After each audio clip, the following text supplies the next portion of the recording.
Muhammad wa ali Muhammad salawat. We'll begin the program with a recitation of the Holy Quran by Brother Muhammad Kazim Kanji.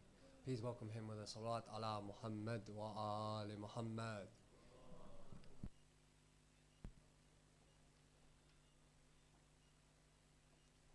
أعوذ بالله من الشيطان الرجيم. بسم الله الرحمن الرحيم.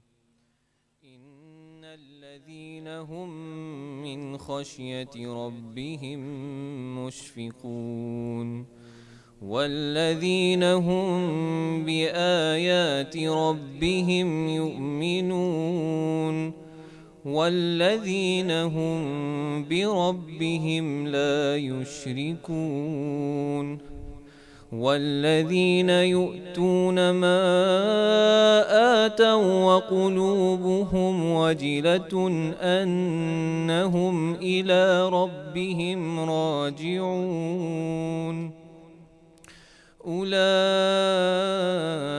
يسارعون في الخيرات وهم لها سابقون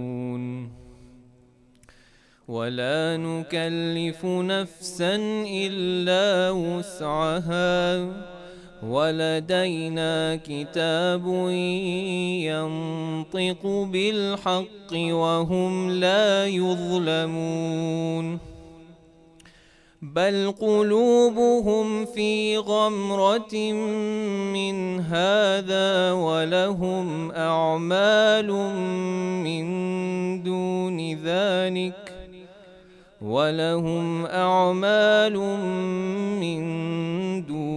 ذلك هم لها عاملون حتى إذا أخذنا مترفيهم بالعذاب إذا هم يجأرون لا تجأروا اليوم إنكم منا لا تنصرون قد كانت آياتي تتلى عليكم فكنتم على أعقابكم تنكصون مستكبرين به سامرا تهجرون أفلم يدبروا القول أم جاءهم ما لم يأت آباءهم الأولين يعرفوا رسولهم فهم له منكرون أم يقولون به جنة بل جاءهم بالحق وأكثرهم للحق كارهون ولو اتبع الحق أهواءهم لفسدت السماوات والأرض ومن فيهن بل أتيناهم بذكرهم فهم عن ذكرهم معرضون أم تسألهم خرجا فخراج ربك خير وهو خير الرازقين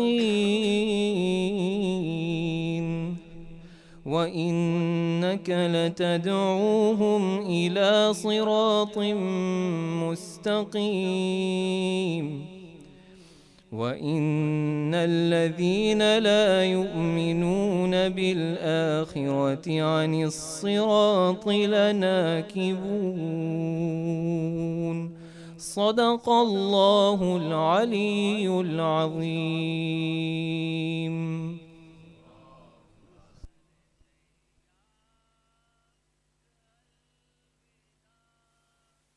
Ahsant, ahsant. I don't want to sound like a broken record all night tonight, so I'm going to be asking everyone to please move as far forward so we don't have to interrupt the lecturer later on. So please, before we invite Ali Akbar to recite Marthia, please move as far forward as possible with salawat ala Muhammad wa ali Muhammad. As close to the front as possible, I know, so we can fill from the back. Another salawat, please. Please, please move forward. There's lots of space at the front. Brother Ali Akbar Dawji will now recite Marthia. Please welcome him with a salawat.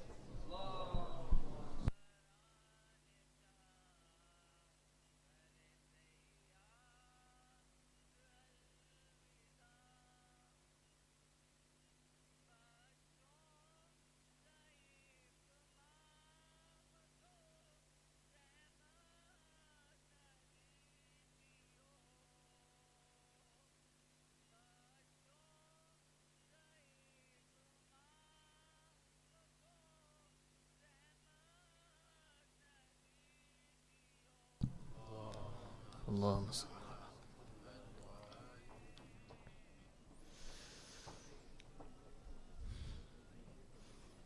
آقای من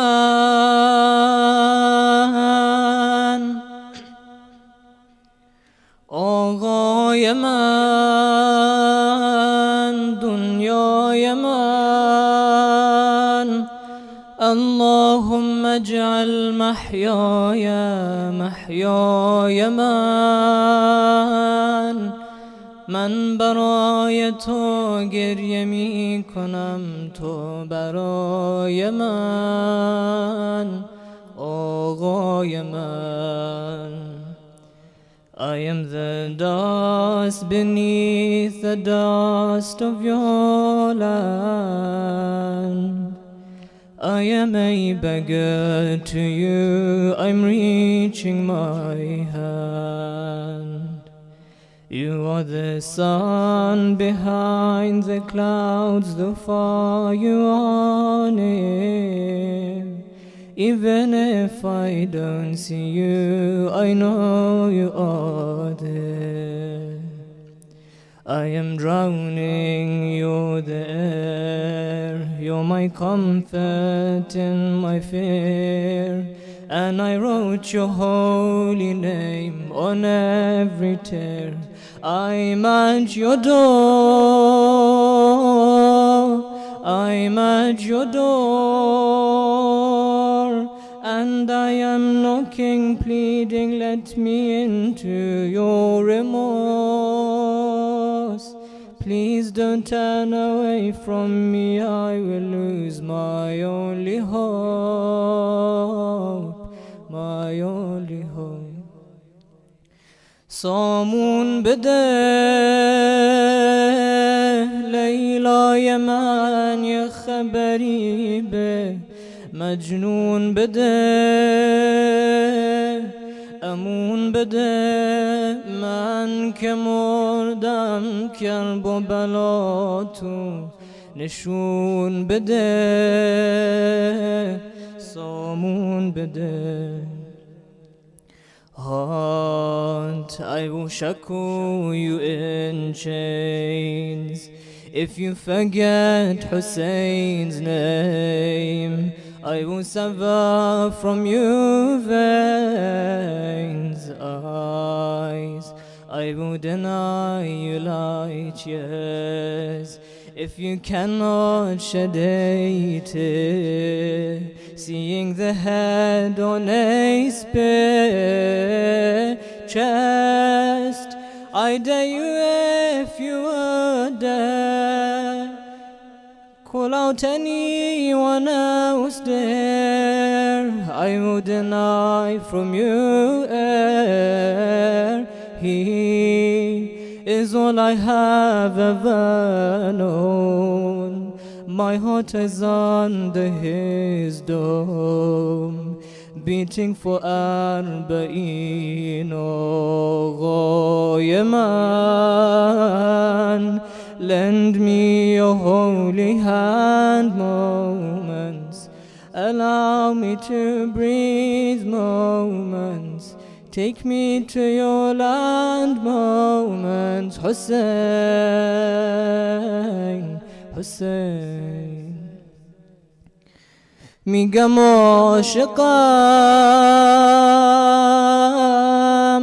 اما خودم بهتر میدونم که نالایقم. کدوم عاشقی من که همیشه برای تو آینه دقم. کجا عاشقم. There is a night the moon tries to stretch its day.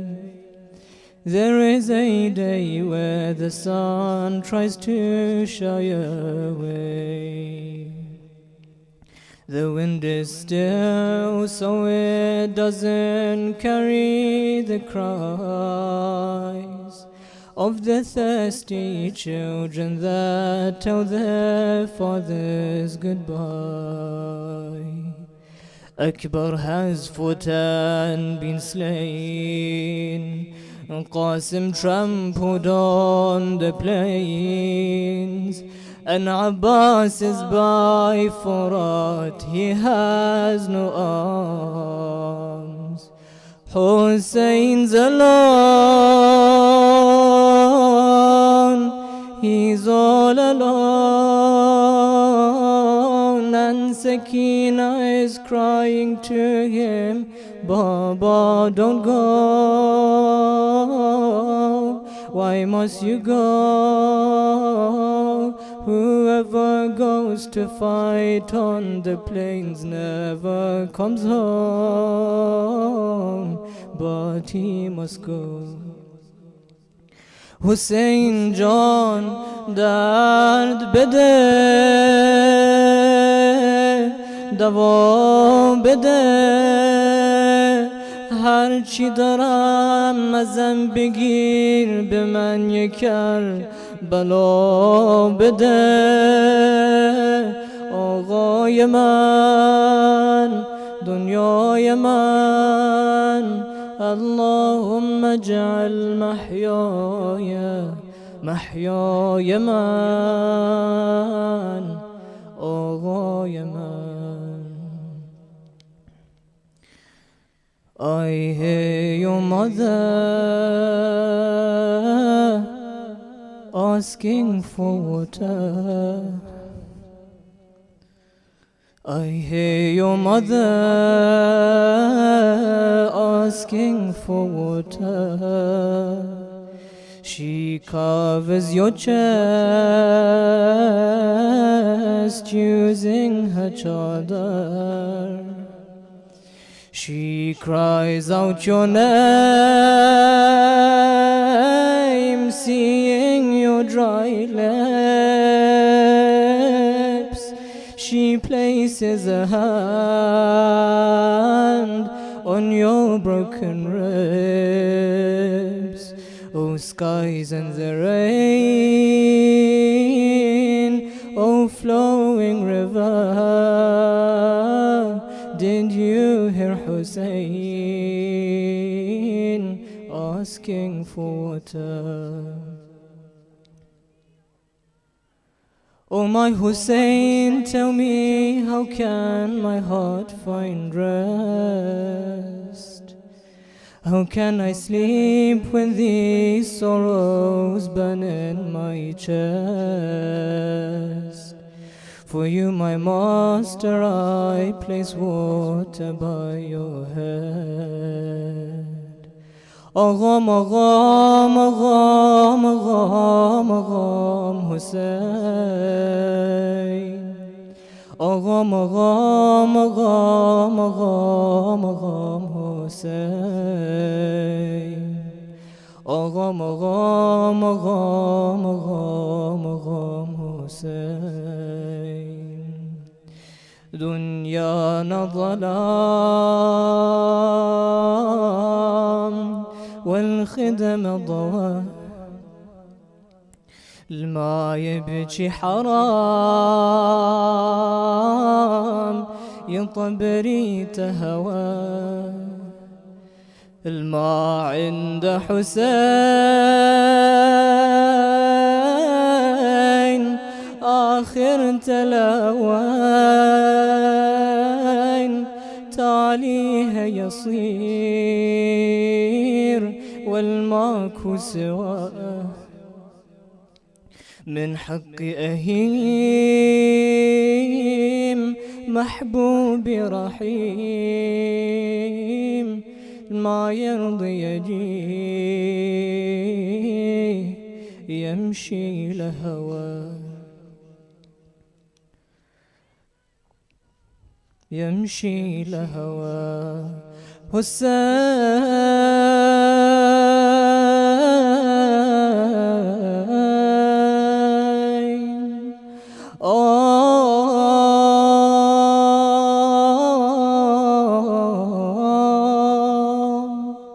حسين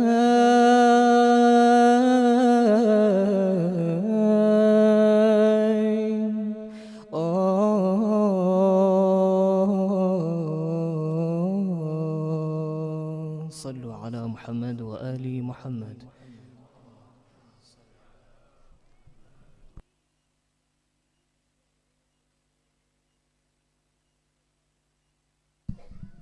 Assalamu alaikum, brothers.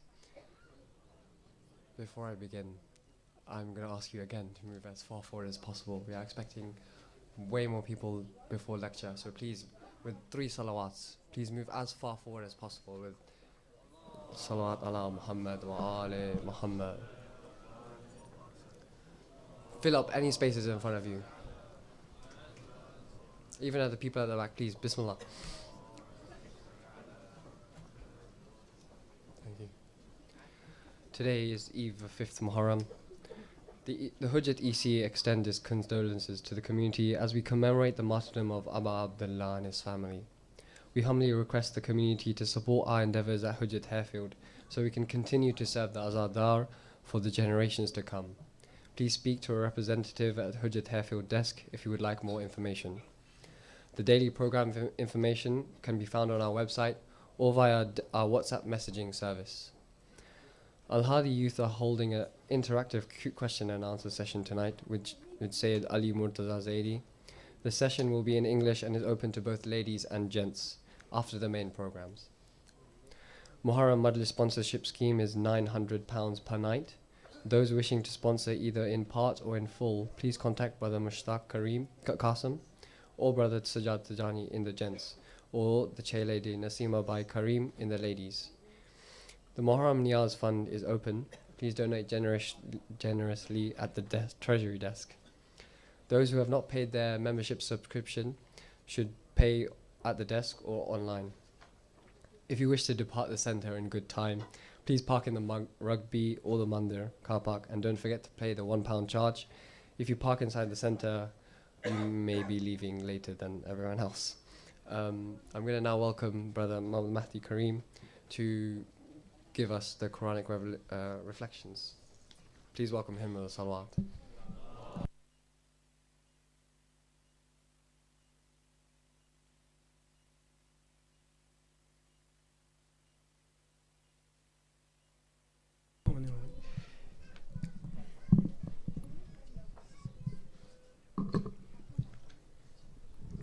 أعوذ بالله من الشيطان الرجيم بسم الله الرحمن الرحيم ربي اشرح لي صدري ويسر لي أمري واحلل عقدة من لساني يفقه قولي بسم الله الرحمن الرحيم إن الله لا يغير ما بقوم حتى يغيروا ما بأنفسهم.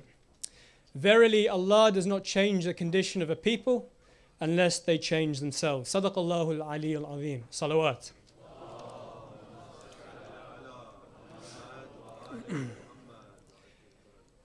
Intidhar is a concept of the utmost importance in this day and age. It's something that we hear about on the minbar, in our madrasa, and there's even a dedicated social media page to it on Instagram. It means a sense of yearning, waiting in excitement and anticipation. Imagine you're about to pick up someone from the airport, someone really, really dear to you.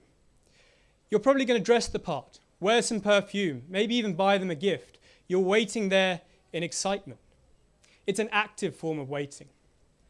Or let's use an example closer to home. Last season, Arsenal had an absolutely fantastic season. And for the most part, I thought we'd win it. And every single game, I'd either watch it or be on BBC Sport, incessantly checking the score, trying to see if we bagged the 3 points. I was actively waiting for us to win. It didn't happen, but that's a separate point. I was actively waiting for something. But when it comes to waiting for our 12th Imam, I feel that our intidhar is something that is quite passive. We relegate it to the recitation of Dua al-Faraj, and even that is done in a very lackluster way. And it doesn't help that sometimes we have this perception that when the 12th Imam comes, he will rid us of all of our injustices alone, as if to say that we don't have a part to play too. But today, I would like to shift our concept of active intidhar as to something that we can perform with enjoyment, something that we can perform with greater strength, dedication, and passion, and something that if we look at in the right way, can be something that we enjoy. And we're going to do this in the following stages. Number one, we're going to see where active intidhar is mentioned in the Quran. Number two, we are going to be analyzing what two facets of change mean. This idea of change is mentioned in the Quran, but what are the two facets of change? Number three, we will be looking at where political and civil engagement comes in to this idea of change. And number four, we will be looking briefly at how Karbala was the perfect epitome of political change against injustice. So we all know that the 12th Imam will come to change our society for the better, to change it by instilling the values of morality, justice, and ethics. But Allah clearly spells out in the verse that I just read out, verse 11 of Surah 13, Surah Rad, that Allah will not change the condition of a people unless they change themselves. So let's think about this logically. If the 12th Imam will come and bring about change, but Allah will not change the condition of a people unless we change ourselves, then in order for the 12th Imam to come, we need to change ourselves. Now, from one perspective, this could be viewed as internal change. We need to change our morals, our ethics, our values, so that we mirror the prophetic ways a little bit more. But that's one interpretation. As our dear Shaykh MJ Shumali says, for every interpretation, you've got a surface level interpretation, and you've got something which goes in a bit more depth. So the surface level interpretation of this verse could be that we need to change ourselves inside. But what is the deeper meaning of this verse? Well, for me, the deeper meaning of this verse is that whenever you want to instill individual change, change from within, that will only be long-term and sustainable if there is a collective change in the society around you. Let's spell this out a bit further. You see, if you want to change yourself, your behavior, it'll only be a long-term change, a sustainable change, if those around you also change. Take the example of a child. When you want the child to adopt a certain value or change their behavior, they will only change in the long term if the parents also adopt that and the society around also does too. So when we talk about changing ourselves internally, we also need to think about change on the societal and the collective level too. Now, when we talk about change on the collective or societal level, there are three levels in which change can occur. Number one, the community level. Number two, the national level. And number three, the international level. And it's imperative that we are excellent in effecting change on all three of these levels, because in Al-Kafi, Volume 2, the book on social manners, our sixth Imam, Imam Ja'far as-Sadiq, salawatullahi wa salamuhu alayh,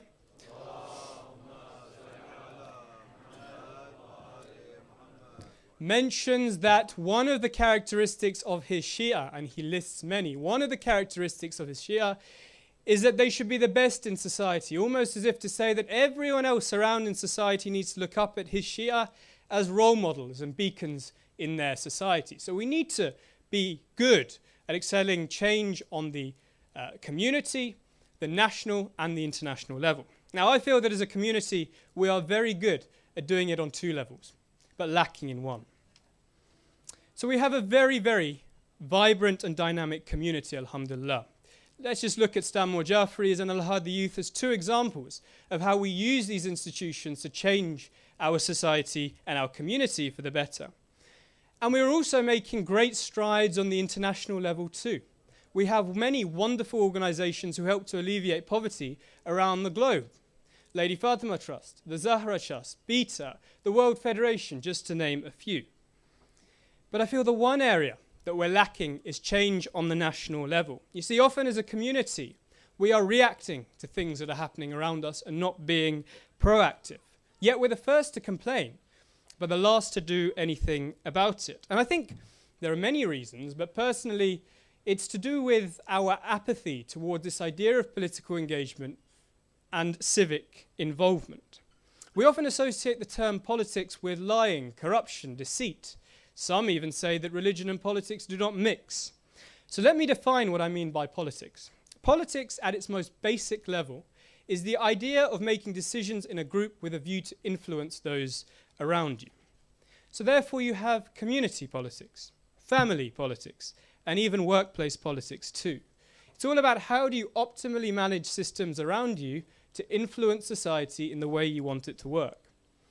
Now, using this definition, the Prophet Muhammad was one of the most masterful, if not the most masterful politician ever.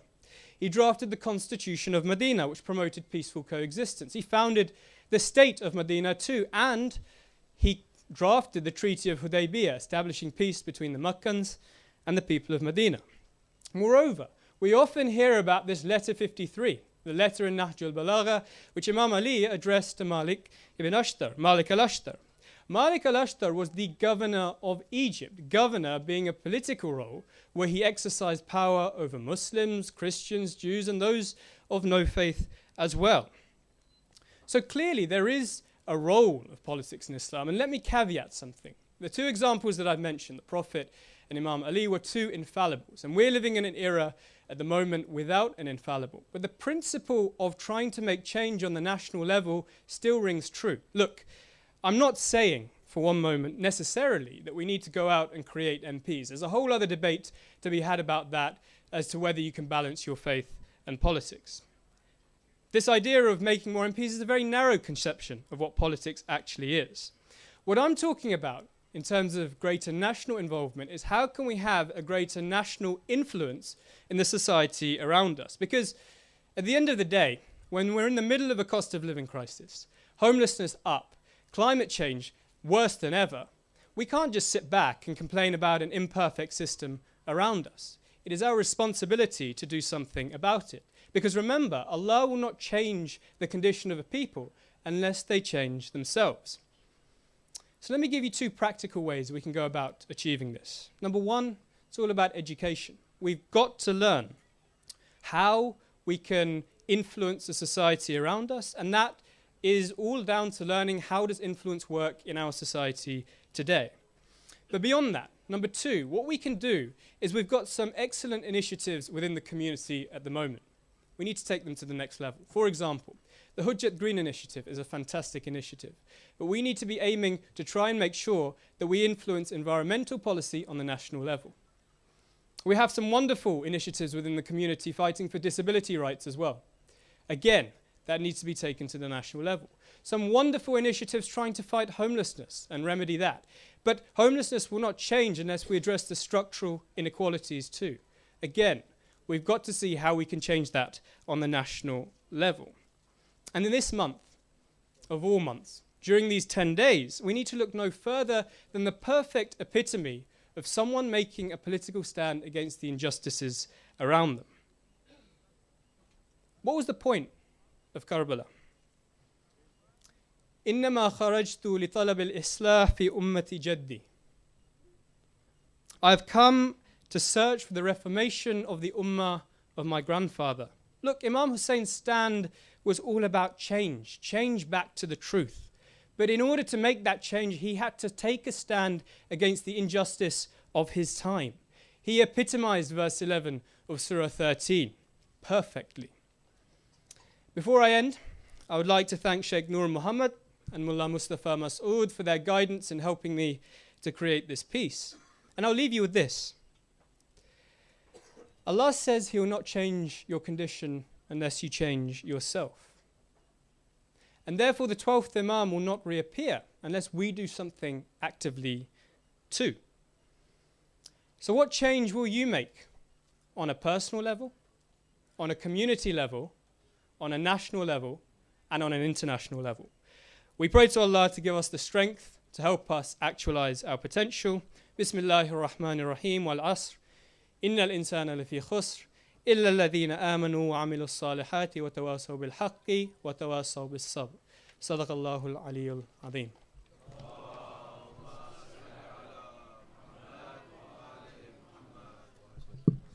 Thank you for your insightful reflections. I think we all agree that we need to work on ourselves as well as influencing other people to change themselves as well. Before I invite Sheikh to do his lecture on for Imam Hussein, I need to ask you to stand up and move as far forward as possible so we don't interrupt the lecture. Please, with 3 salawats, ala Muhammad wa ali Muhammad, please move as far forward as possible. Muhammad wa ali Muhammad. Allahumma salli ala Muhammad wa ali Muhammad. Allahumma salli ala Muhammad wa ali Muhammad. One more salawat for the love of Bibi Zahra. Allahumma salli ala Muhammad wa ali Muhammad. If you see anyone who's trying to enter and take part in the azar of Imam Hussein, please try and make space for them as well. I'm now going to welcome Shaykh Murtaza Bachoo for his lecture. Salawat ala Muhammad wa ali Muhammad. اللهم صل على محمد وآل محمد. عظم الله لكم الأجر يا شيعة بقرب محرم وما هي إلا أيام وننادي يا حسين يا أبا عبد الله. عظم الله لك الأجر يا رسول الله ويا أمير المؤمنين ويا فاطمة يا سيدتي نساء العالمين. إنا لله وإنا إليه راجعون. أعوذ بالله من الشيطان الرجيم. بسم الله الرحمن الرحيم. الحمد لله رب العالمين.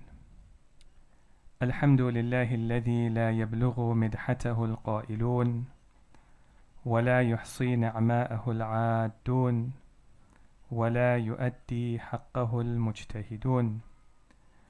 ثم الصلاة والسلام على أشرف الأنبياء والمرسلين سيدنا وحبيب قلوبنا وطبيب نفوسنا أبي القاسم المصطفى محمد اللهم صل على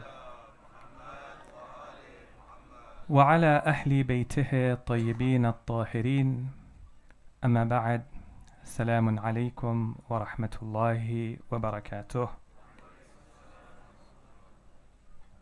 We are continuing our discussion tonight on how to unlock the human potential. And tonight I want to look at a very practical area where the human potential is influenced. This evening we want to look at the internet, technology, and social media, and how the internet and social media is able to influence us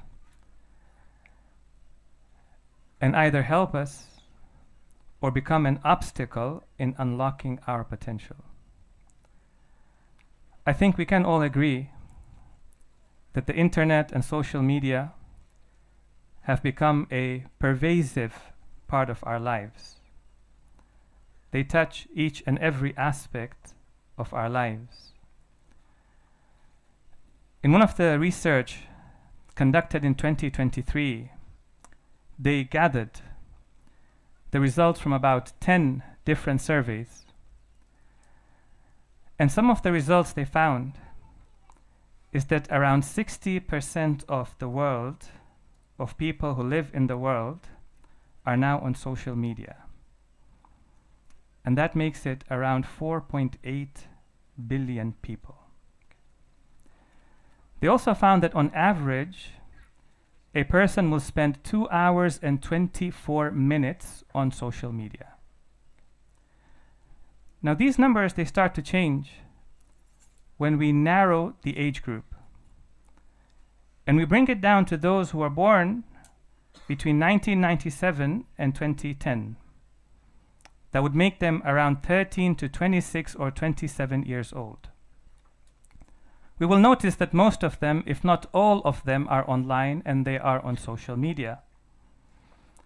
But what the research also found is that around 54% spend 4 hours a day on social media, and 38% of them spend more than 4 hours a day on social media. Now this age group is a very important age group. This age group is what we call Generation Z. Okay. And this is an age group, the first generation, that grew up in a world where the internet and social media was a part of everyday life. It's an important lens by which they interact with the world. Okay. In fact, I'm confident to say that for some of them whom I work with, that social media has a greater influence upon them than the combined influence of the parents, the madrasa, and the community. And I want to begin tonight by sharing with you some of my observations in working with children and with teenagers. Now I want to share 3 observations with you. The first observation is that I'm noticing that children who are even 4 to 5 years of age are now being influenced online. They're not on social media, but they are spending a lot of time on YouTube.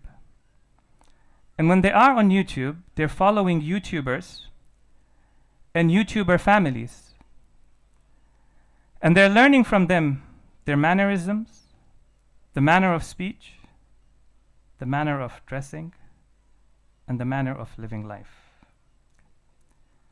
The second thing I've observed is that our young brothers, especially teenagers, are now spending more time on social media, but in particular listening to podcasts and following social media influencers. Right? So I found that this year, certain conversations were easier to have than previous years. And I'm sharing this with you just as an example. Okay. This year we had a course in Vancouver titled Sacred Masculinity. what it means to be a rajul, a man, what it means to be a fata, a young man.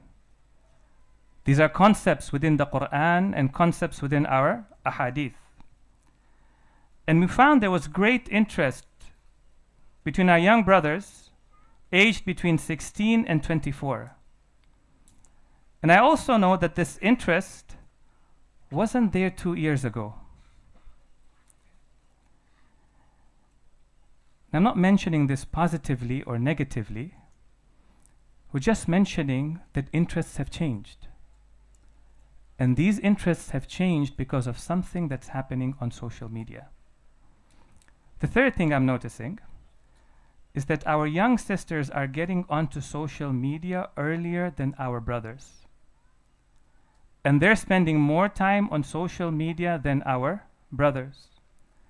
And the result of that is that they're being influenced by popular culture and they're influenced by mainstream society earlier than they used to before. Okay? And we first need to appreciate that there's a lot of positive things that happen online.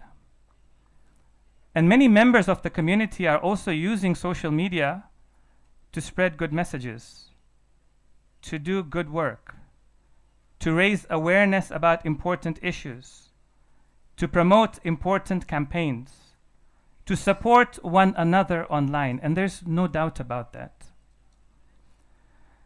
But I think it's also important for us as a community to understand what are some of the issues and concerns with social media. What are some of the issues and concerns with online platforms? I think we can only find solutions if we first have a better awareness of what the issues are. Okay? The first issue I think all of us notice is that social media can be very addictive. Okay? And it's important for us to recognize that it is designed to be addictive. But 5 years ago, 50 American psychologists, they wrote a letter to the American Psychology Association. And they complained that big tech is using psychologists and using psychologists to make children addicted to social media. And let's think about it for a moment. When we go on social media, it doesn't cost us any money. So the way they make money is by attracting our attention. And therefore, the whole corporate structure is about attracting our attention.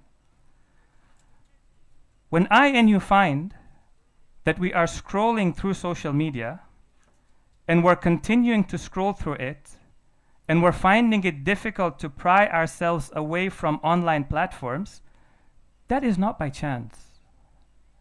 It is designed to do that. Okay? And it's having an impact upon our families. It's having an impact upon our societies. It's having an impact upon our ruh and our soul as well. So some of the things the psychologists noted is that it's resulting in a drop in academic performance. Okay? Educators today will tell you that we are struggling to teach in the classroom. And one of the main issues they're pointing out is that children do not have the attention span that they used to have. As a speaker, I can tell you that the attention span is changing. There was a time when we had the patience to listen to an hour of lecture. I remember a few years ago, they used to say that now whatever you have to say it within 5 to 7 minutes. But today we live in a world of shorts. And whatever needs to be said, we now try to say it between a minute to a minute and a half. And then we have to change the subject.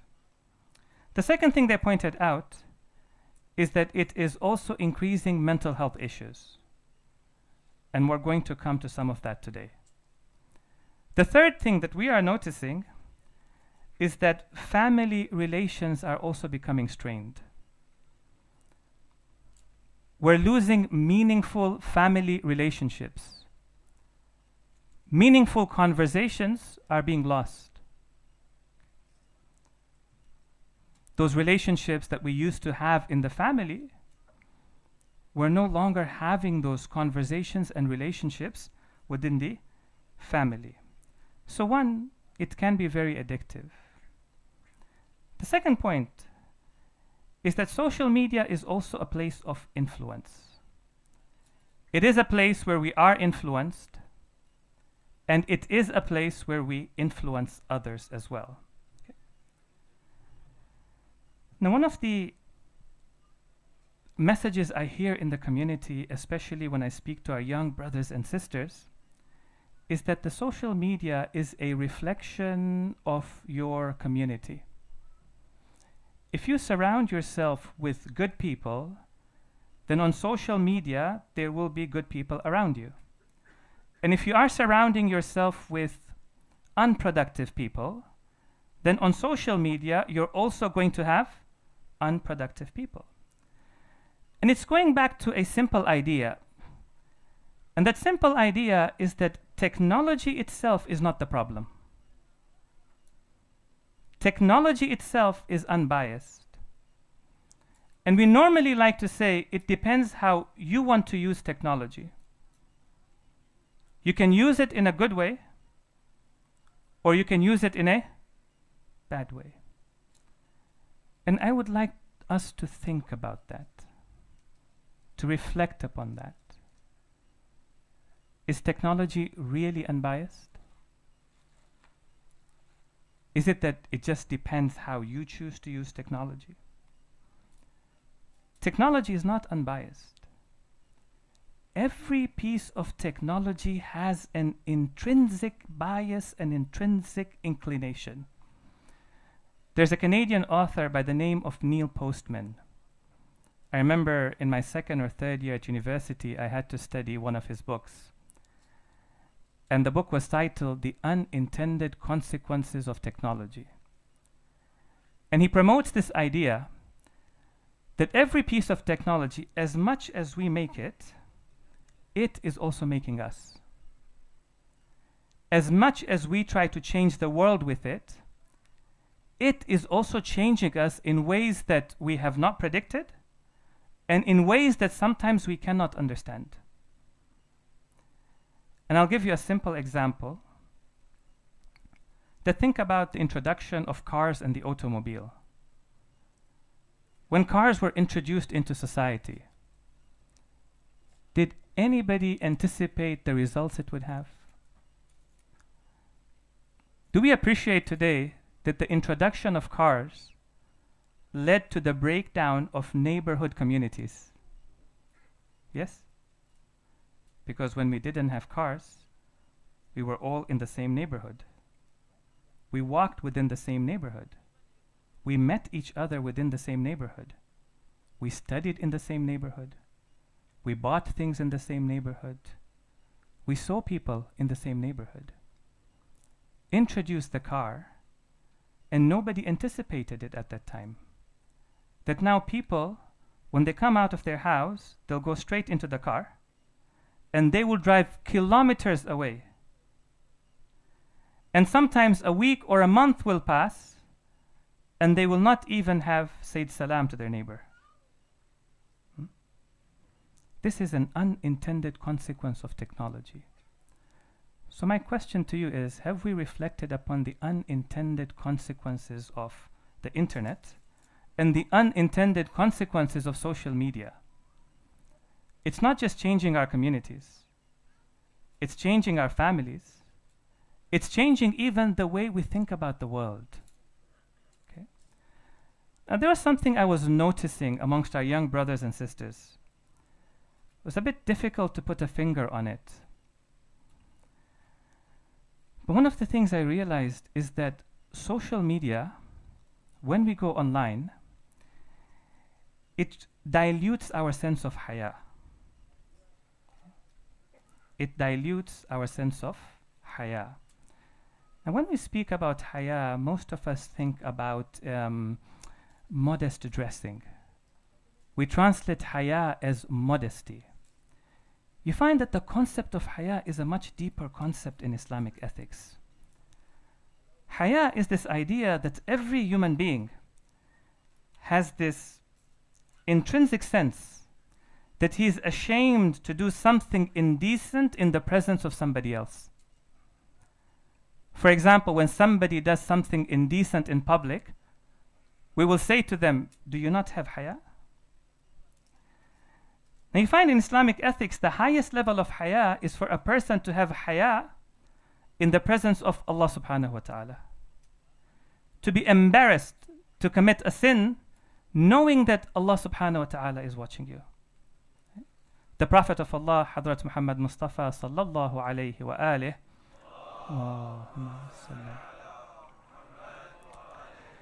he says you should have haya the way you have haya in front of an elder in your community. Right? Have haya in the presence of God the way you have haya in front of an elder in your community. Even the fourth Holy Imam, he teaches us in dua of Abi Hamza, he says, "Oh Allah, your blessings kept coming down to me, فَمَسْتَحْيَيْتُ." However, I did not have haya. That's the highest level of haya.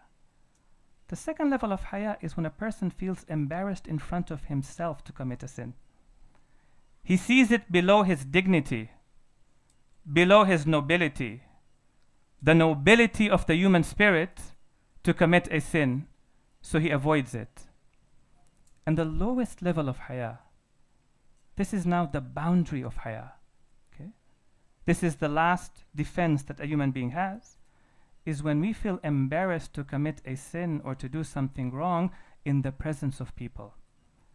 If this boundary is broken, the religion will also be lost.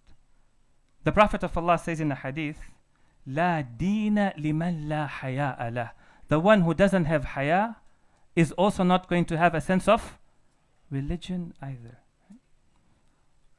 One of the things we're noticing is that social media and the online platforms, they are giving us a sense of anonymity. Okay. We know that we're in public, but we don't feel like we're being watched. So we're noticing that we're willing to do things online that we're not normally going to do in person. Right? Sometimes we share a comment online. They would never say it when we are in person. We're noticing amongst the children in the community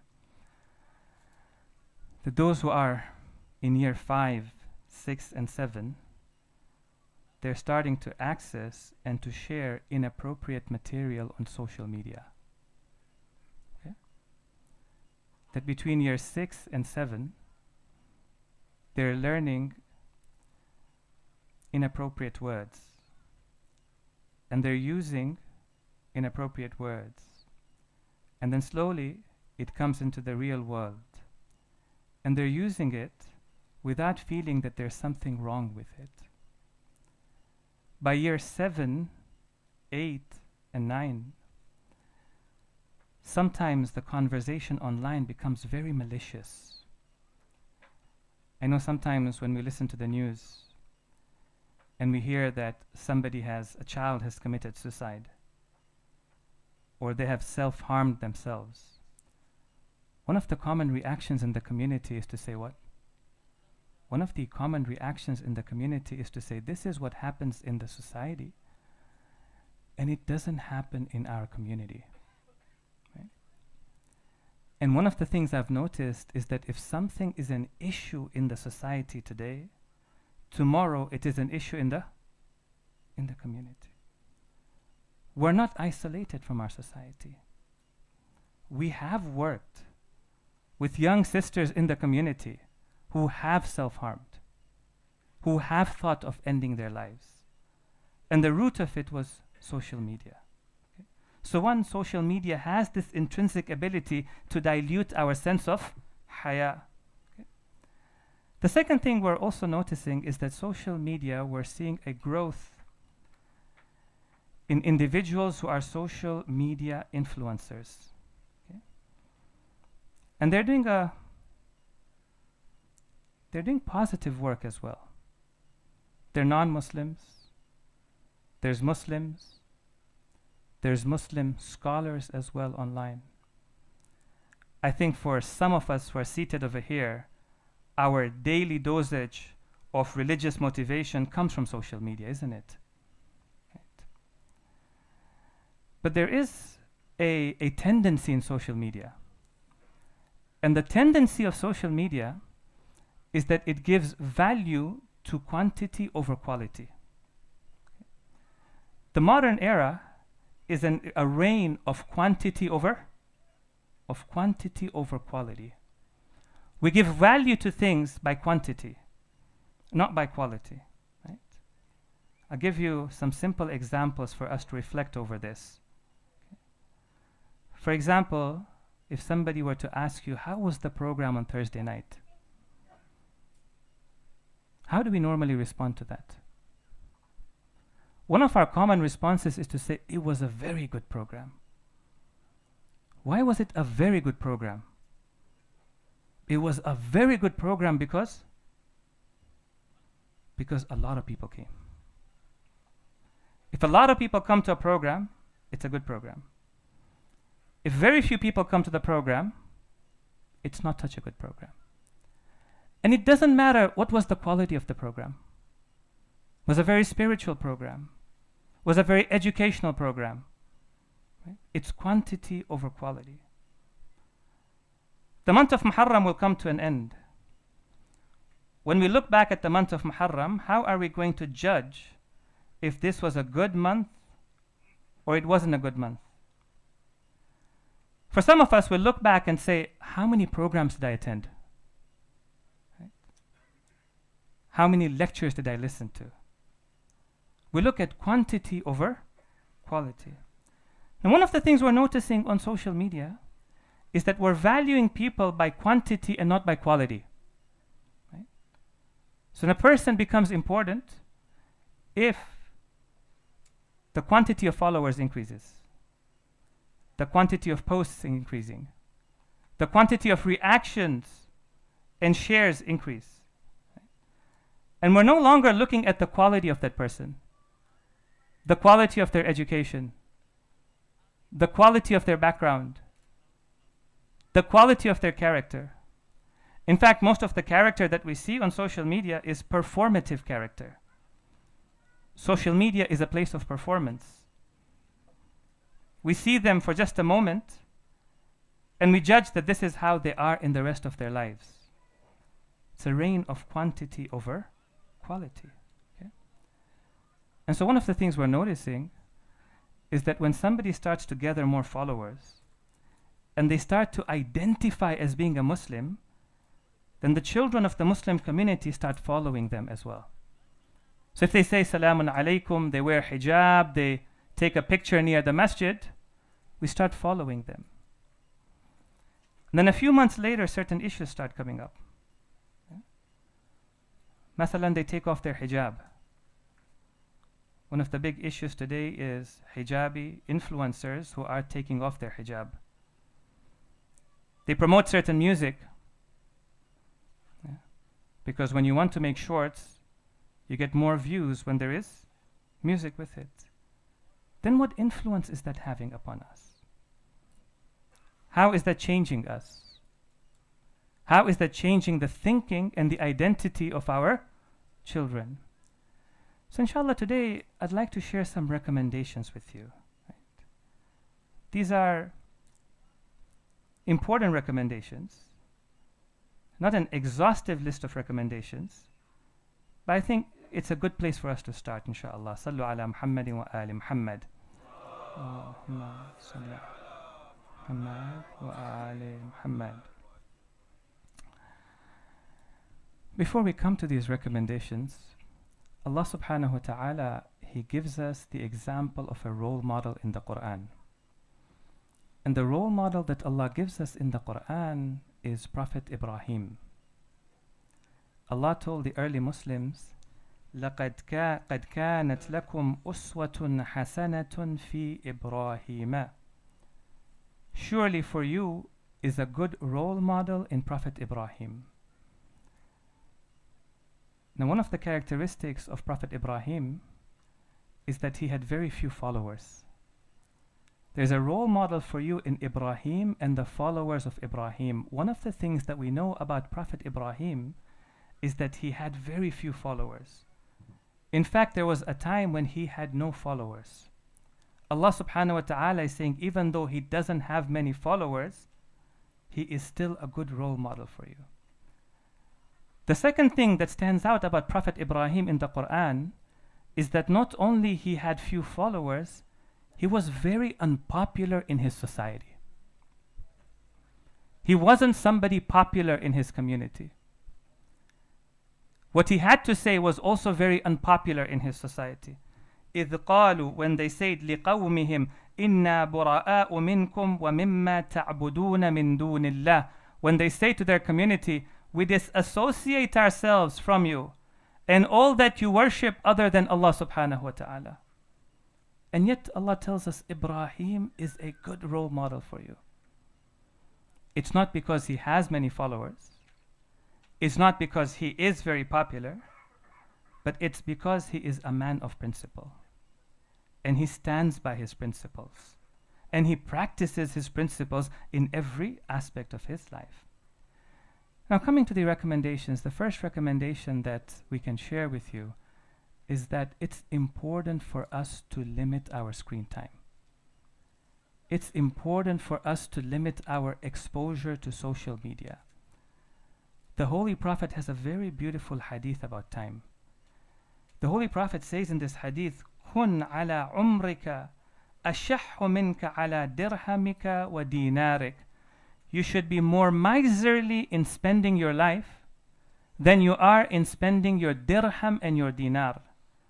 You should be more careful in how you spend your time than you are in how you spend your pounds and your pennies. We're very careful when it comes to spending our money. And the reason behind it is we know that if this money is lost, it may not come back to us.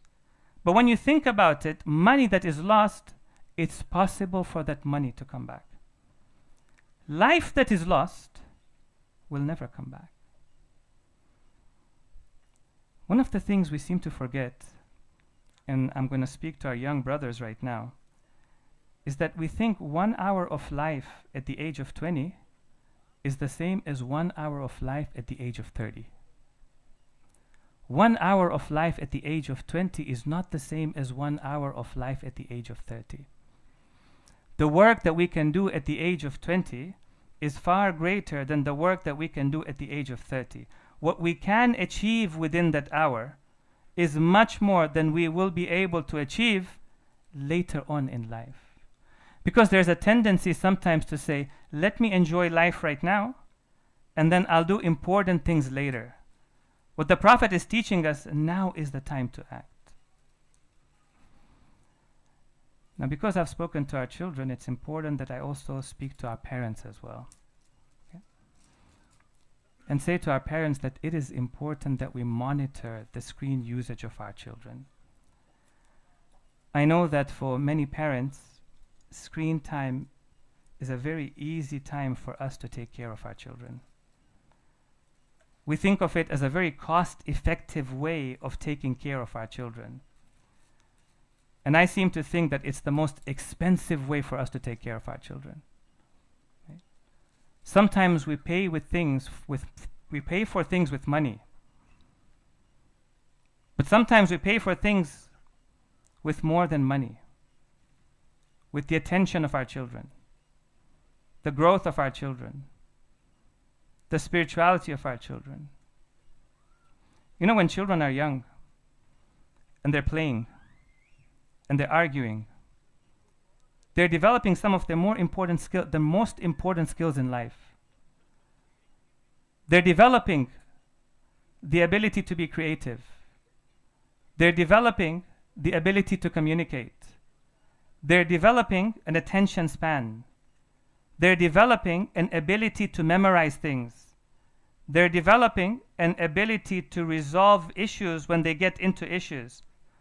But when we take them away from those environments and we put them in front of the screen, all of these skills that they are supposed to develop between the ages of 2 and 5, they're no longer developing those skills.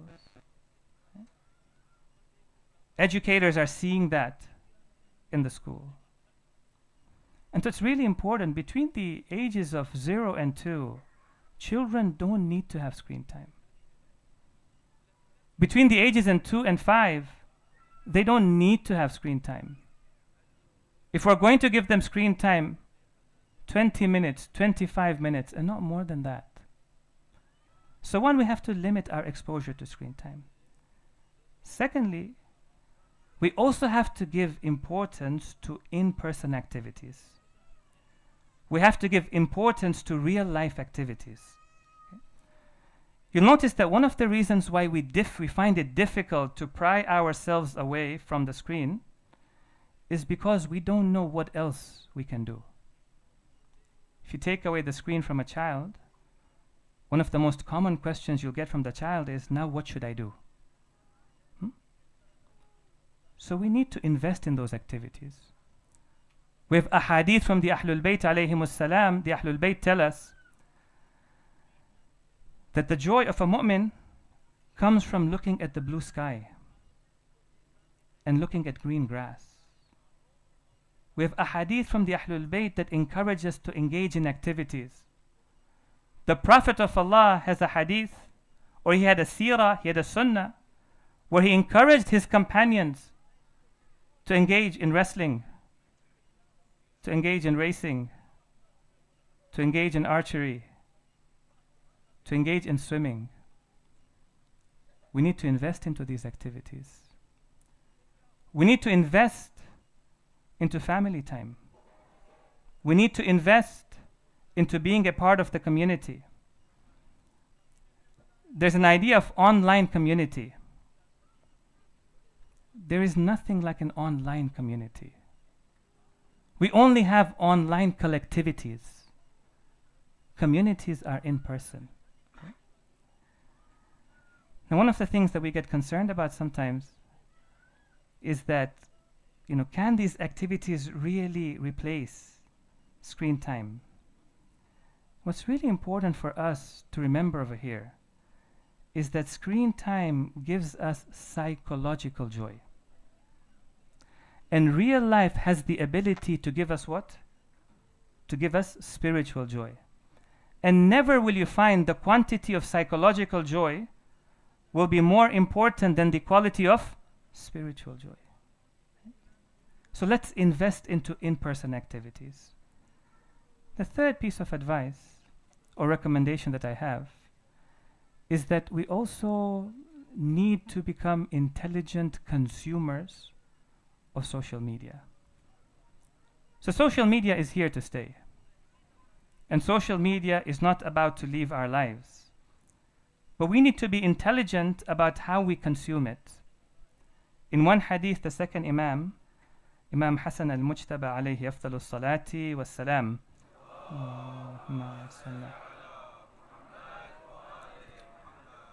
He says, عجبت لمن تفكر في مأكوله كيف لا يتفكر في معقوله. I'm surprised at the one who thinks about the food that he eats, how he doesn't think about the ideas that he consumes. When it comes to food that we put into our body, we're very conscious about it. We're conscious about halal and haram. Alhamdulillah, we want to make sure we eat halal and we don't eat haram. Some of us are health conscious. We're careful about how many calories we put into our body. The Imam is saying, I'm astounded at the person who's so careful about the food that he puts into his body, how he's not careful about the ideas that he puts into his mind. When we're listening to somebody, when we're reading something, we're consuming these ideas into our minds. So the Imam says in this hadith, فَيُجَنِّبُ بَطْنَهُ مَا يُؤْذِيهِ وَيُودِعُ صَدْرَهُ مَا يُرْدِيهِ. So he prevents his stomach from eating that which is harmful for him, but he allows his mind to consume that which lowers him. So we need to start to become intelligent consumers of social media. We need to be selective. We need to select who we're going to follow and who we're not going to follow. What we are going to read and what we're not going to read. What we are going to listen to and what we're not going to listen to. The Ahlul Bayt alayhimus salam, they teach us that on one hand, al-hikmatu dallatul mu'min. Wisdom is the lost property of a believer. Wherever he finds it, he takes it. But then the Ahlul Bayt alayhimus salam, they also tell us that if you are going to take knowledge from anywhere, then you have to have the ability to distinguish what is right from what is wrong. The Imam says, Kunu nuqad al-kalami. You should be people who are nuqad of speech. You know, back in the old days, they had currency made of gold. And some of that currency was true gold, and some of it was forged. So there were people whose task was to distinguish what is true from what is forged. Those people were called nuqad. Nuqad. The Imam is saying you should be nuqad of everything that you consume. You should be able to distinguish where is it coming from. What is the argument that has been presented? Does it make sense? Does it not make sense? Sallu ala Muhammadin wa ali Muhammad. Allahumma salli ala Muhammad wa ali Muhammad wa ajil farajahum. Inshallah, we take our hearts this evening to Karbala to remember the companions of Aba Abdullah al-Hussein. Tonight is the last night when we remember the companions. And from tomorrow night we shall be remembering the family members of Aba Abdullah. The companions were very special companions. Imam alayhi salam himself, he says that my companions are better than all companions. These were companions that stood with Aba Abdullah al-Hussein. These are companions that did not desert Aba Abdullah. On the night before the day of Ashura, when Imam al-Hussein, he gathers them and he tells them that they don't have to stay with him. One by one, these companions, they stand up and they express their loyalty to Imam al-Hussein. And they say to him, O son of Fatima, what will people say to us? Will they say to us that we deserted our Imam? Will they say to us that we deserted the grandson of Rasulullah? Will they say to us that we deserted the son of Fatima? How shall we live life after you? What value is there to life after you?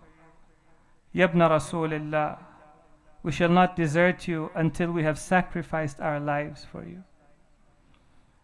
And therefore you find on the next day, Aba Abdullah al-Hussein, for some of the companions, he would come to their body. For some of the companions, Imam al-Hussein would get off his horse. For some of the companions, Imam al-Hussein would come and sit on the ground and put the head of that companion on his lap. One of these companions was Muslim ibn Awsaja. And Muslim ibn Awsaja was an elderly member in the camp of Imam al-Hussein. When he went to the battlefield and he falls to the plains of Karbala, he calls out to Aba Abdullah al-Hussein and he says, Assalamu alayka ya Aba Abdullah.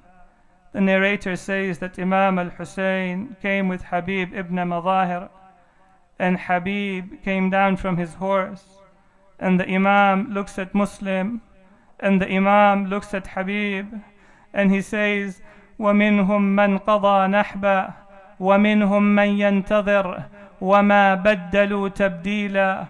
Amongst them are those who have fulfilled their promise, and amongst them are those who are waiting to fulfill their promise, and they have not changed in their commitment. He said Habib ibn Madahir comes to Muslim ibn Awsaja, and he says to him, O Muslim, if I did not know that I was going to join you shortly, I would have asked you to give your last will to me. And Muslim says to him, O Habib, come closer to me, for I have a will to make. فأشار إلى الحسين, and he pointed to Imam al-Hussein, and he said, قاتل دونه حتى تموت, protect him and defend him until you pass away. There was a time when Habib ibn Madahir goes to the battlefield. Habib was a companion of Aba Abdullah. Habib was a friend of Aba Abdullah al-Hussein. When Habib goes to the plains of Karbala, he fights bravely on the day of Ashura. When he falls to the battlefield, Aba Abdullah al-Hussein comes to the body of Habib. He sits down at the body of Habib and he says, Oh Habib, what a good companion you were, what a great person you were. You would recite Quran in the night. He says, Oh Habib, I ask for reward from Allah for myself and yourself. But the narrator says there was a companion who was a slave of the companion of Aba Abdullah. Maybe he wasn't important in the eyes of the people, but he was important to Aba Abdullah al-Hussein. The narrator says on the afternoon of Ashura, when he fought bravely for Aba Abdullah, and he fell to the plains of Karbala, and he called out to the Imam, and he said, Alayka minni salam. The narrator says, I saw Al-Hussein coming to his body, sitting down next to him. He took the head of this companion, he put it on his laps, and the narrator says, the only time I saw him doing this was at the body of Ali al-Akbar. He put his cheeks on the cheeks of this companion. The narrator says, when he opened his eyes and he felt the breath of Aba Abdullah, he felt the face of Aba Abdullah, he said, Man mithli, who is like me on this day, وابن رسول الله واضعا خده على خدي, and the grandson of Rasulullah is placing his cheeks onto. وسيعلم الذين ظلموا آل محمد أي منقلب ينقلبون إنا لله وإنا إليه راجعون ولا حول ولا قوة إلا بالله العلي العظيم. ماتم حسين.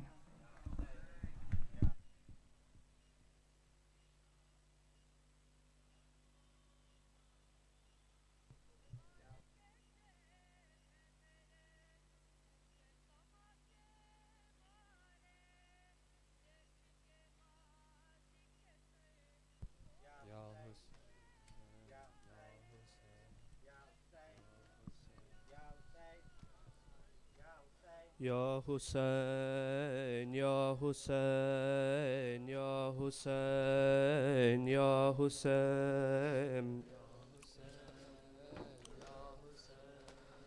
करबल की कहानी जब कोई भी सुनाएगा, करबल की कहानी जब कोई भी सुनाएगा, करबल की कहानी जब कोई भी सुनाएगा, करबल की कहानी जब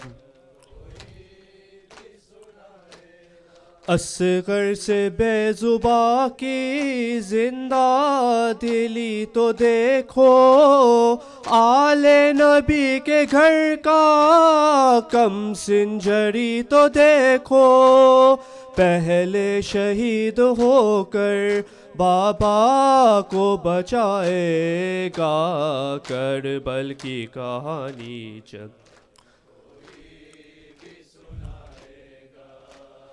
کربل کی کہانی جب کوئی بھی سنائے گا، کربل کی کہانی جب کوئی بھی سنائے گا، کربل کی کہانی جب Asghar, a 6-month baby, pleading for just some water, yet he received an arrow. His next drink would be Kauthar. His father stood there helpless, bathed in the blood of slaughter. Karbal ki kahani jab koi bhi sunayega, کربل کی کہانی جب کوئی بھی سنائے گا، کربل کی کہانی ہر غم ملیں گا تم کو آغوش نینوا میں، کیسی خزاں ہے چائی زہرا کے باغباں میں، قرآن کربلا میں بکھرا نظر آئے گا، کربل کی کہانی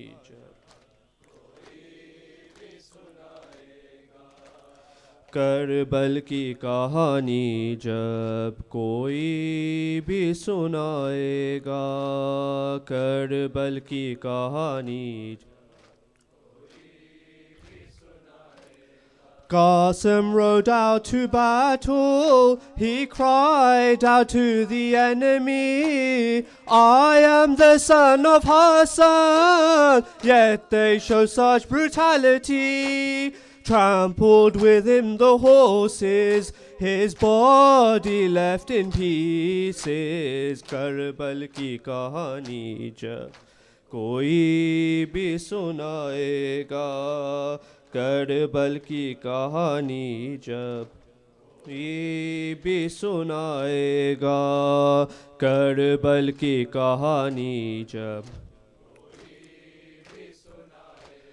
اکبر سے نوجوان سینے پہ بر چھکا کر رخ موڑ دیا کیسے بابا کو منہ دکھا کر، کیسے ضعیف بابا برچی کو نکالے گا، کربل کی کہانی جب کوئی بھی سنائے گا، کربل کی کہانی جب کربل کی کہانی جب کوئی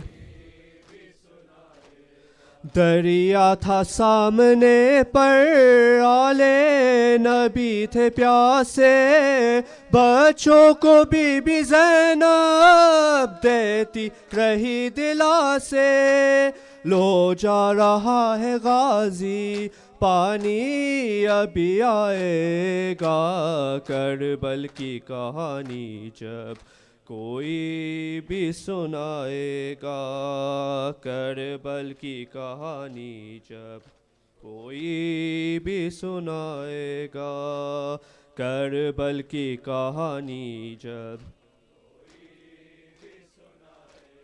Abbas clenches the filled mush, yet doesn't drink the water, yearning to reach Ruqayya, but then his arms are severed. The water spills to the ground, the children's hopes are shattered. Karbal ki kahani jab کوئی بھی سنائے گا، کربل کی کہانی جب کوئی بھی سنائے گا کربل کی کہانی جب کوئی خیمے کے در پہ دکھیا زینب یہ سوچتی تھی غازی کے جاتے ہی وہ چادر کو دیکھتی تھی میری ردا کا ضامن کیا لوٹ کے آئے گا کربل کی کہانی جب کوئی بھی سنائے گا کربل کی کہانی جب کوئی بھی سنائے گا کربل کی کہانی جب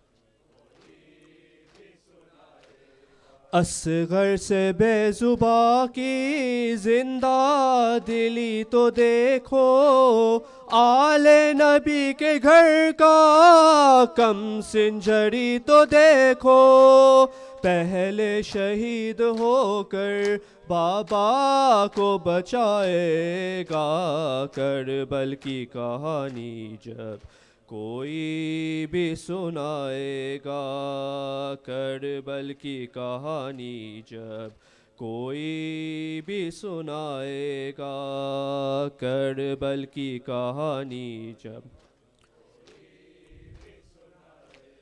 دریا تھا سامنے پر آلے نبی تھے پیاسے بچوں کو بی بی زینب دیتی رہی دلاسے لو جا رہا ہے غازی پانی ابھی آئے گا کربل کی کہانی جب کوئی بھی سنائے گا کربل کی کہانی جب کوئی بھی سنائے گا کربل کی کہانی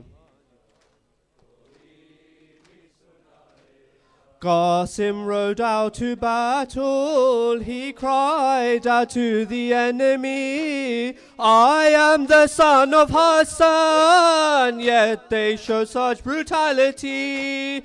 Trampled him with the horses, his body left in pieces. Karbal ki kahani jab کوئی بھی سنائے گا کربل کی کہانی جب کوئی بھی سنائے گا کربل کی سنائے گا کربل کی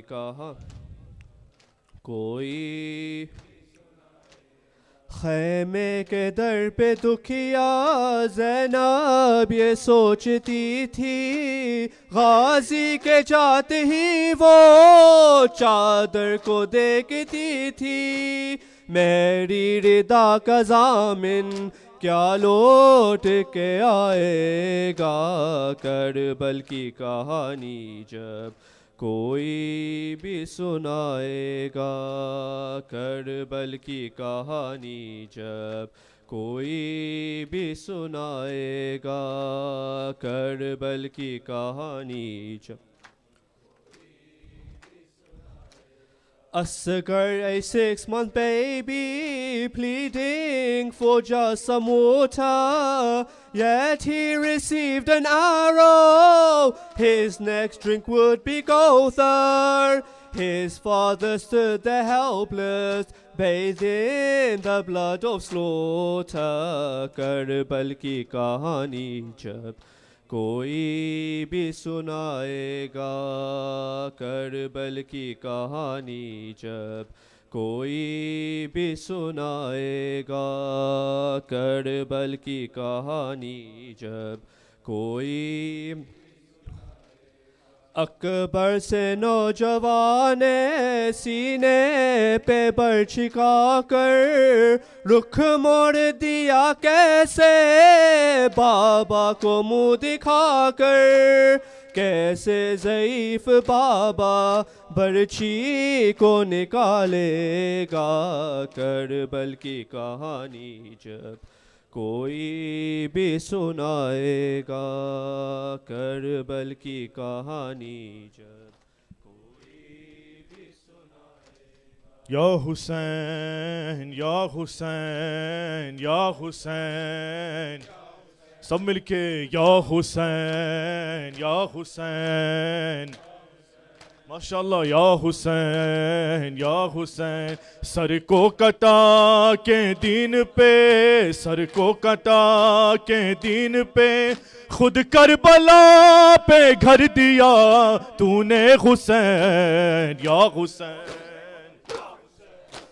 یا حسین یا حسین یا حسین یا حسین یا حسین یا حسین یا حسین خالق تیرا ممنون ہے خالق تیرا ممنون ہے مرتضی اور فاطمہ کے نور عین یا حسین یا حسین حسین یا حسین یا حسین یا حسین یا حسین یا حسین یا حسین ماشاءاللہ جواب آزادارو یا حسین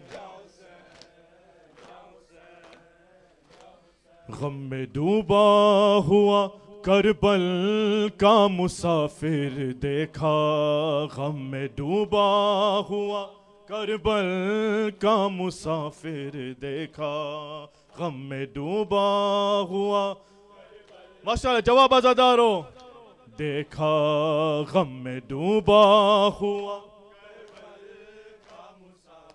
دیکھا غم میں ڈوبا ہوا کربل کا مسافر دیکھا غم میں ڈوبا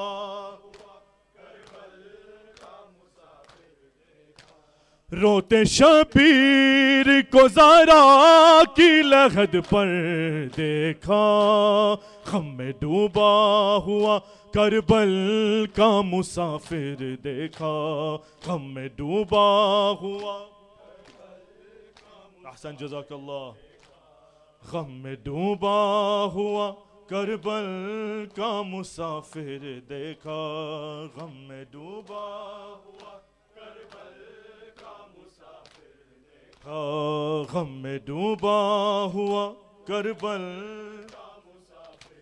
روتے شبیر کو زہرا کی لحد پر دیکھا غم میں ڈوبا ہوا کربل کا مسافر دیکھا غم میں ڈوبا ہوا کربل کا مسافر دیکھا غم میں ڈوبا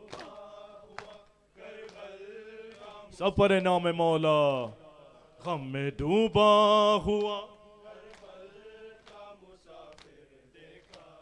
اپنا سر مار کے دیوار سے رویا غازی اپنا سر مار کے دیوار سے رویا غازی جب نبی زادی کو آتے ہوئے باہر دیکھا غم میں ڈوبا ہوا کربل کا مسافر دیکھا غم میں ڈوبا ہوا کربل کا مسافر دیکھا غم میں ڈوبا ہوا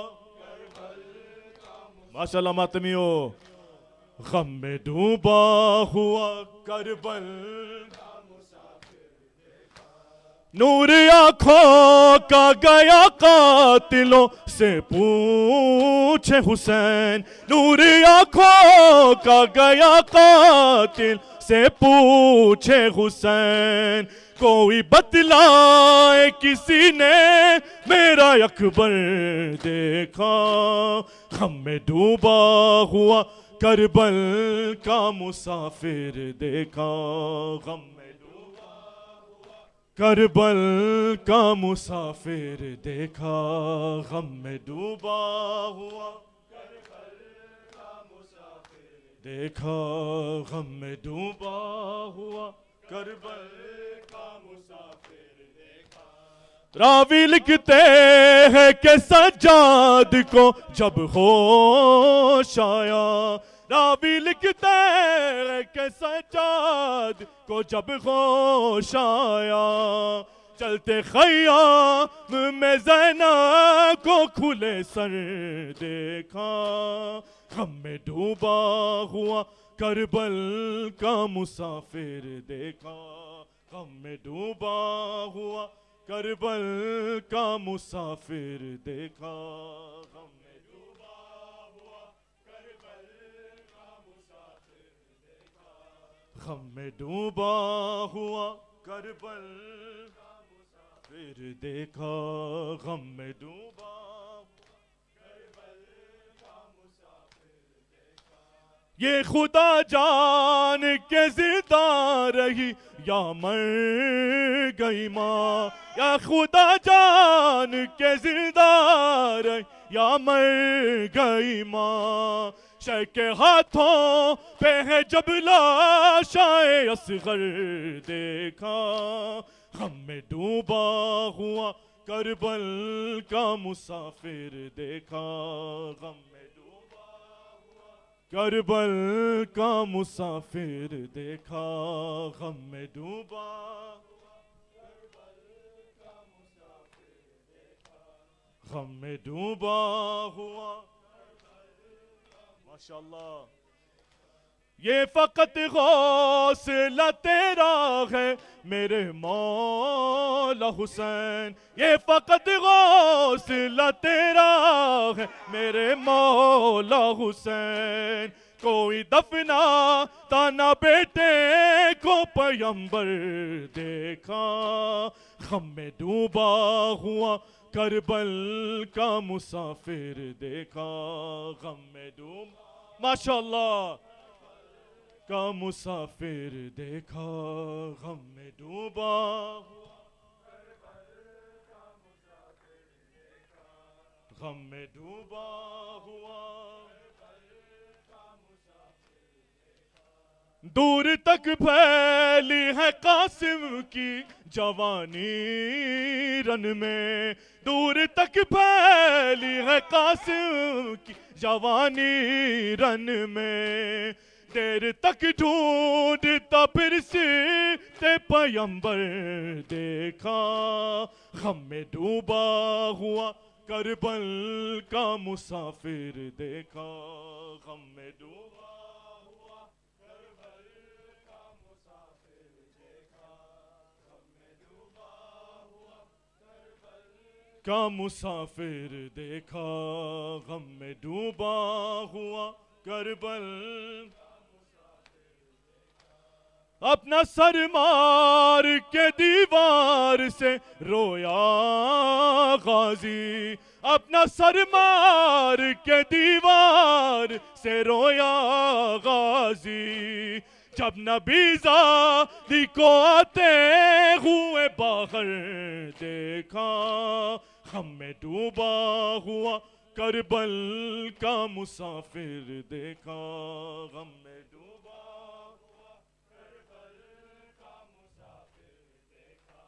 غم میں ڈوبا ہوا کربل کا مسافر دیکھا غم میں ڈوبا ہوا کربل کا مسافر روتے شبیر کو زہرا کی لحد پر دیکھا غم میں ڈوبا ہوا کربل کا مسافر دیکھا غم میں ڈوبا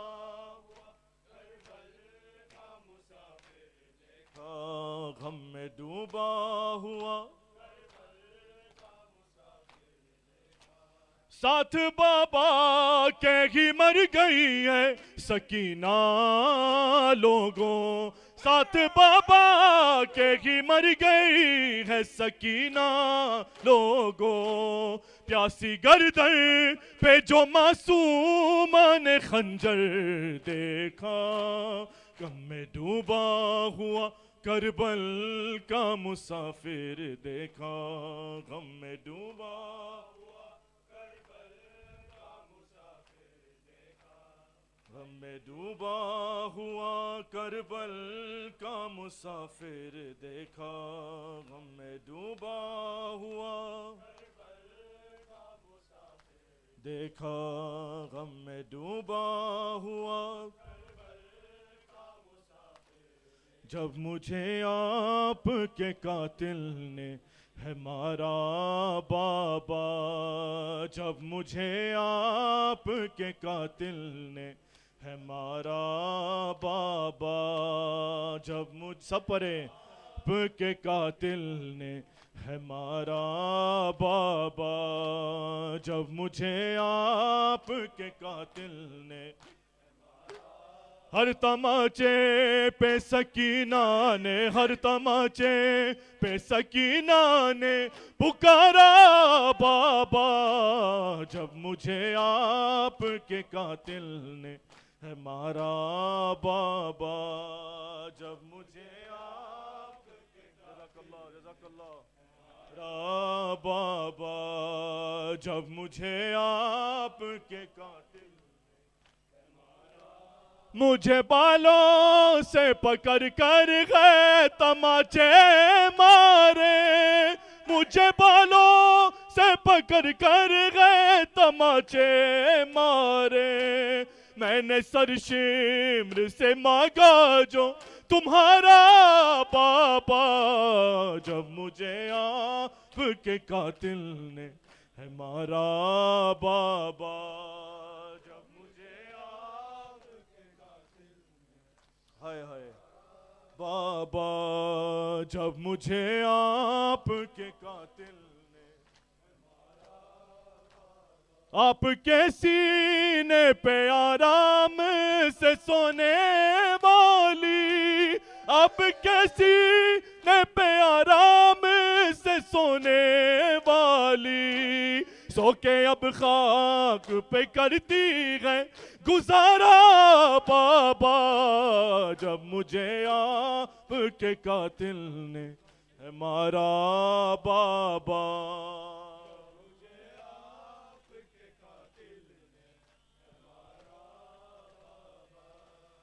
جب مجھے آپ کے قاتل نے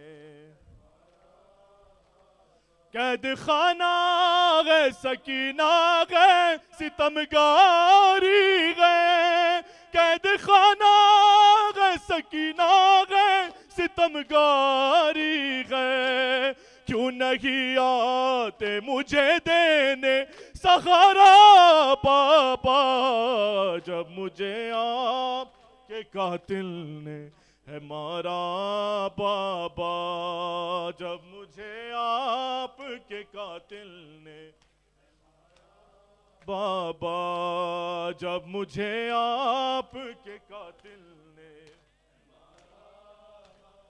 وہ جو دریا اپنے تحفے میں مجھے بخشے تھے، وہ جو دریا اپنے تحفے میں مجھے بخشے تھے، ان کو بے دردی سے ظالم نے اتارا بابا، جب مجھے آپ کے قاتل نے ہے مارا بابا، جب مجھے آپ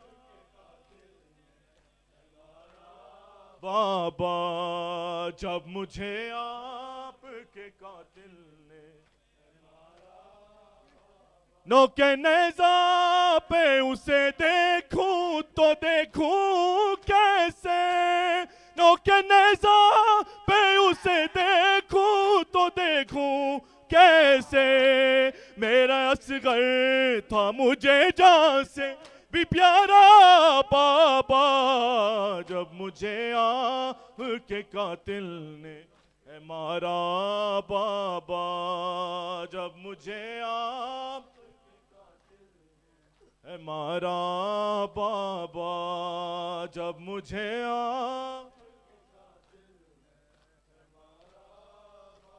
ساتھ رواروں کے دورایا گیا ہے مجھ کو، ساتھ رواروں کے دورایا گیا ہے مجھ کو، چور زخموں سے بدن میرا ہے سارا بابا، حیدر حیدر حیدر حیدر حیدر، یا حسین یا حسین یا حسین یا حسین یا حسین یا حسین یا حسین يا حسين حسين حسين حسين حسين حسين حسين محمد وآل محمد صلوات.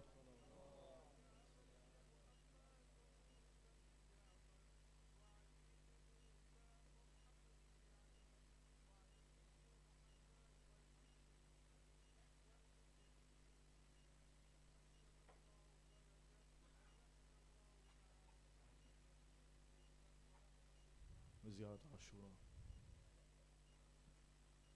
اللهم صل على محمد وآل محمد. بسم الله الرحمن الرحيم. السلام عليك يا أبا عبد الله، السلام عليك يا ابن رسول الله، السلام عليك يا ابن أمير المؤمنين وابن سيد الوصيين، السلام عليك يا ابن فاطمة سيدة نساء العالمين، السلام عليك يا ثار الله وابن ثاره والوتر الموتون، السلام عليك وعلى الأرواح التي حلت بفنائك، عليك مني جميعا سلام الله أبدا ما بقيت وبقي الليل والنهار.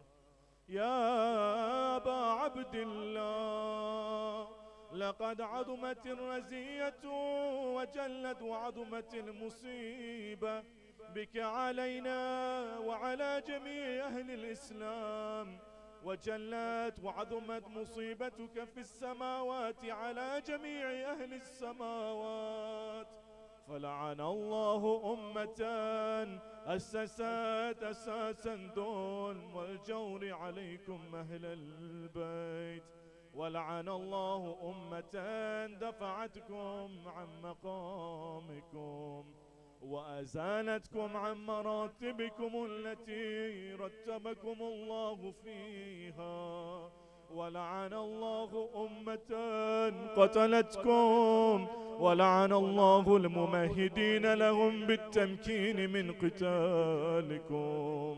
برئت إلى الله وإليكم منهم وأشياعهم وأتباعهم وأوليائهم.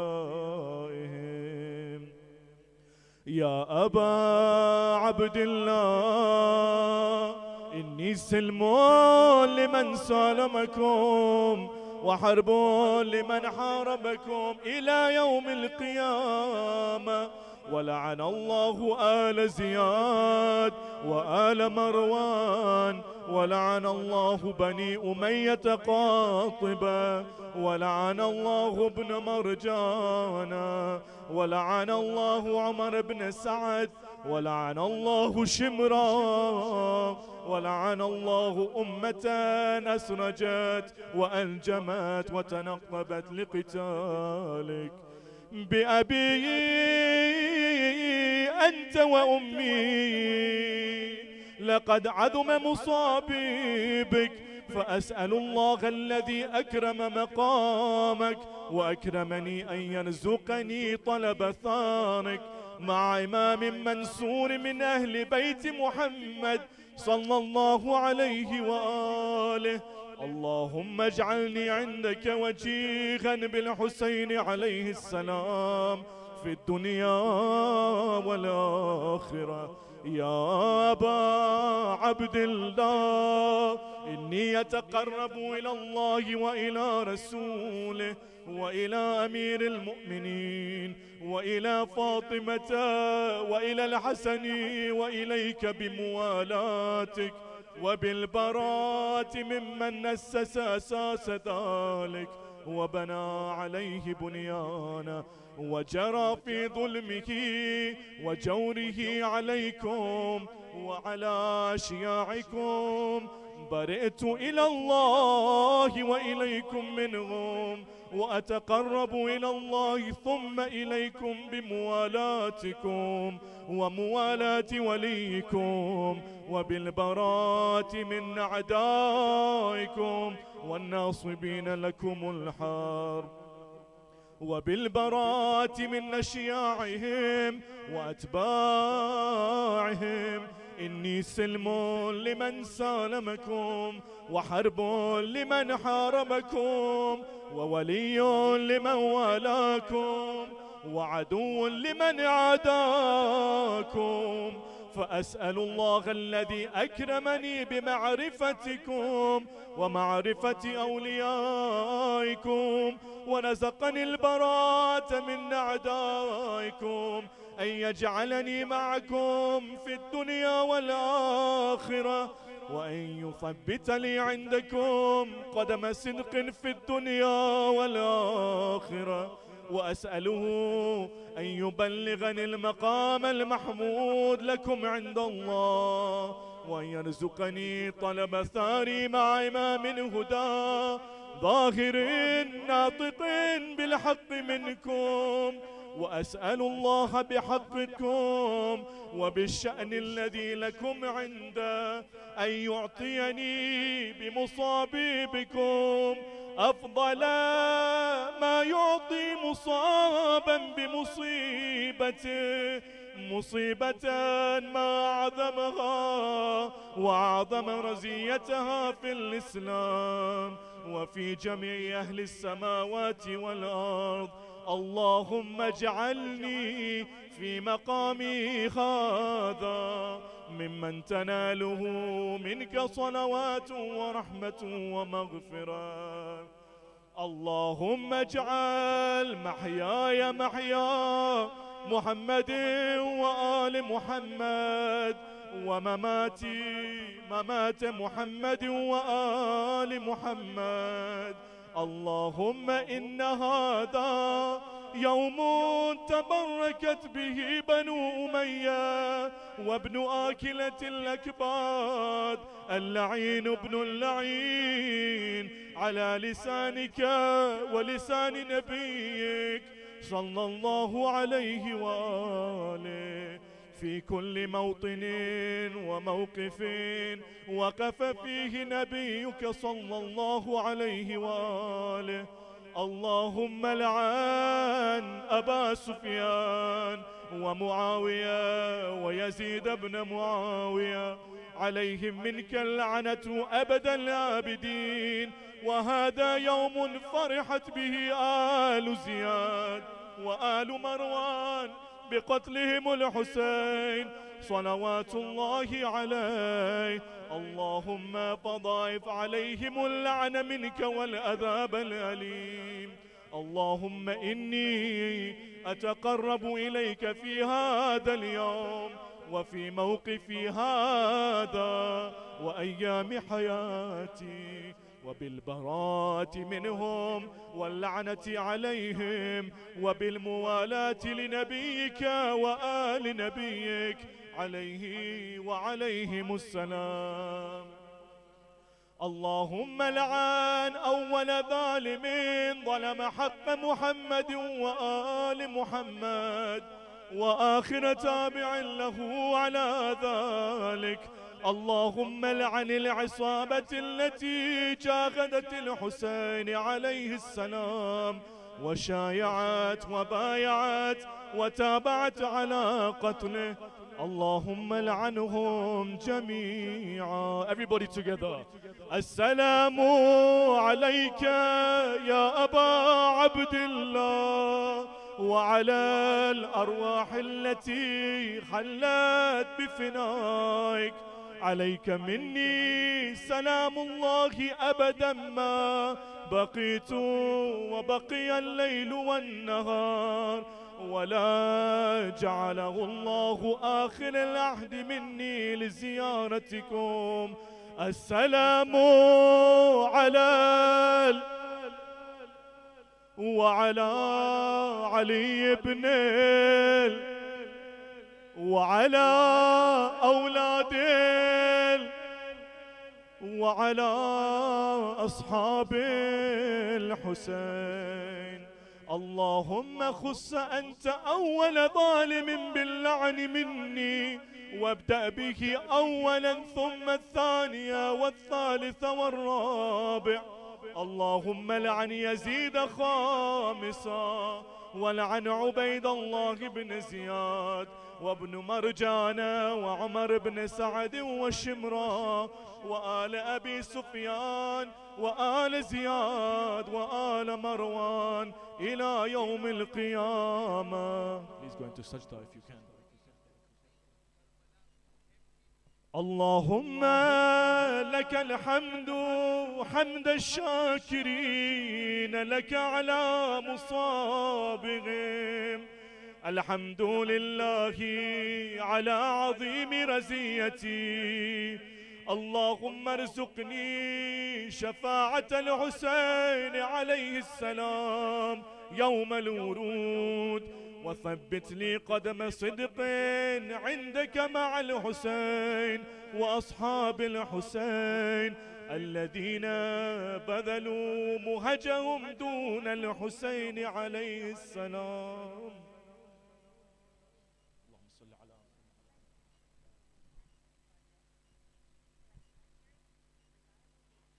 Maghrib time is 9:13. Please prepare for Salah.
إن الله وملائكته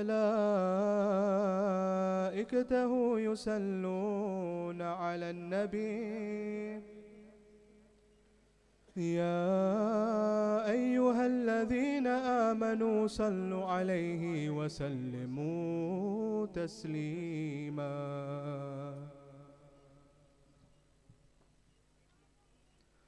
الله أكبر الله أكبر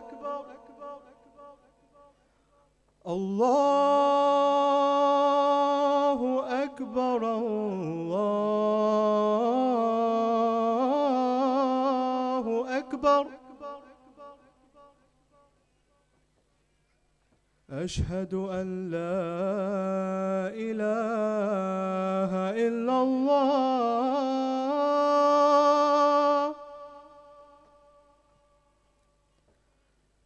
أشهد أن لا إله إلا الله.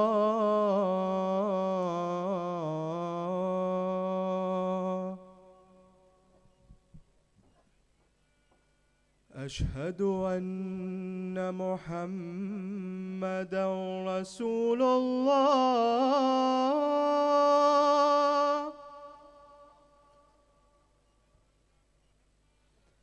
أشهد أن محمدا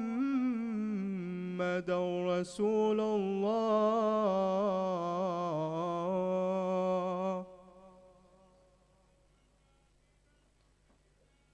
أشهد أن علي ولي الله.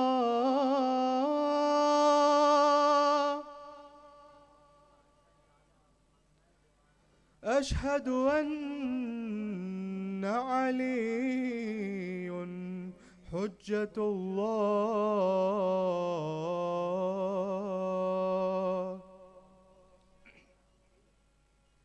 حي على السلام.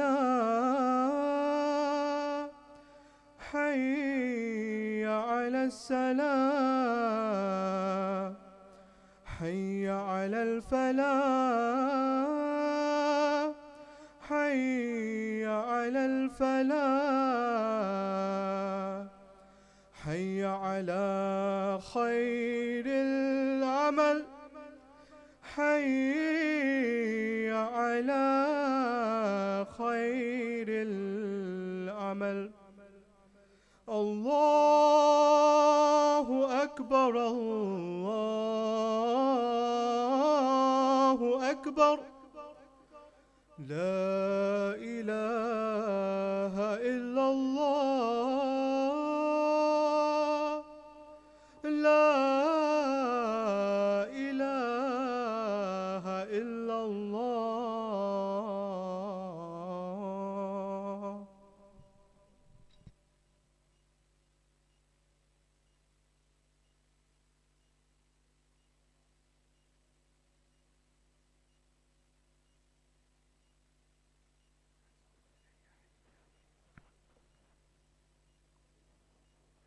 الله أكبر الله أكبر.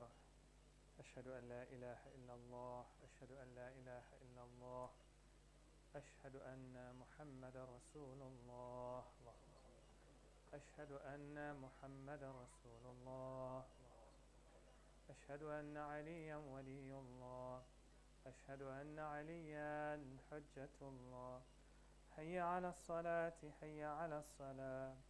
حي على الفلاح. حي على الفلاح. حي على خير العمل. حي على خير العمل. قد قامت الصلاة. قد قامت الصلاة. الله أكبر الله أكبر. لا إله إلا الله. الله أكبر. بسم الله الرحمن الرحيم. الحمد لله رب العالمين. الرحمن الرحيم. مالك يوم الدين. إياك نعبد وإياك نستعين. اهدنا الصراط المستقيم. صراط الذين أنعمت عليهم غير المغضوب عليهم ولا الضالين. بسم الله الرحمن الرحيم. إذا جاء نصر الله والفتح ورأيت الناس يدخلون في دين الله أفواجا فسبح بحمد ربك واستغفره إنه كان توابا. الله أكبر. سبحان ربي العظيم وبحمده. سبحان الله سبحان الله سبحان الله. سمع الله لمن حمده. الله أكبر. سبحان ربي الأعلى وبحمده. اللهم صل على محمد وآل محمد. الله أكبر. الله أكبر. سبحان ربي الأعلى وبحمده. اللهم صل على محمد وآل محمد. الله أكبر. بحول الله وقوته. بسم الله الرحمن الرحيم. الحمد لله رب العالمين الرحمن الرحيم مالك يوم الدين. إياك نعبد وإياك نستعين. اهدنا الصراط المستقيم صراط الذين أنعمت عليهم غير المغضوب عليهم ولا الضالين. بسم الله الرحمن الرحيم. قل هو الله أحد الله الصمد لم يلد ولم يولد ولم يكن له كفوا أحد. الله أكبر. اللهم صل على محمد وآل محمد. رب اجعلني مقيم الصلاة ومن ذريتي ربنا وتقبل دعاء. الله أكبر. سبحان ربي العظيم وبحمده. سبحان الله سبحان الله سبحان الله. سمع الله لمن حمده. الله أكبر. سبحان ربي الأعلى وبحمده. اللهم صل على محمد وآل محمد. الله أكبر. الله أكبر. سبحان ربي الأعلى وبحمده. اللهم صل على محمد وآل محمد. الله أكبر. أشهد أن لا إله إلا الله وحده لا شريك له وأشهد أن محمدا عبده ورسوله. اللهم صل على محمد وآل محمد بحول الله وقوته.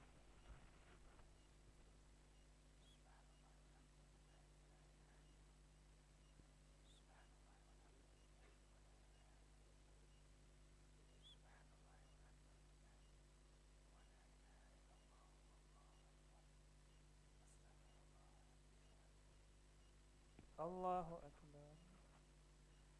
سبحان ربي العظيم وبحمده. سبحان الله سبحان الله سبحان الله. سمع الله لمن حمده. الله أكبر.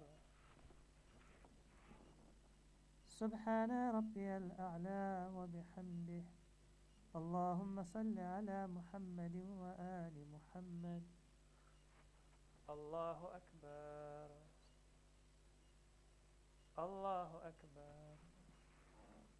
سبحان ربي الأعلى وبحمده. اللهم صل على محمد وآل محمد. الله أكبر. أشهد أن لا إله إلا الله وحده لا شريك له وأشهد أن محمدا عبده ورسوله. اللهم صل على محمد وآل محمد. السلام عليك أيها النبي ورحمة الله وبركاته. السلام علينا وعلى عباد الله الصالحين. السلام عليكم ورحمة الله وبركاته.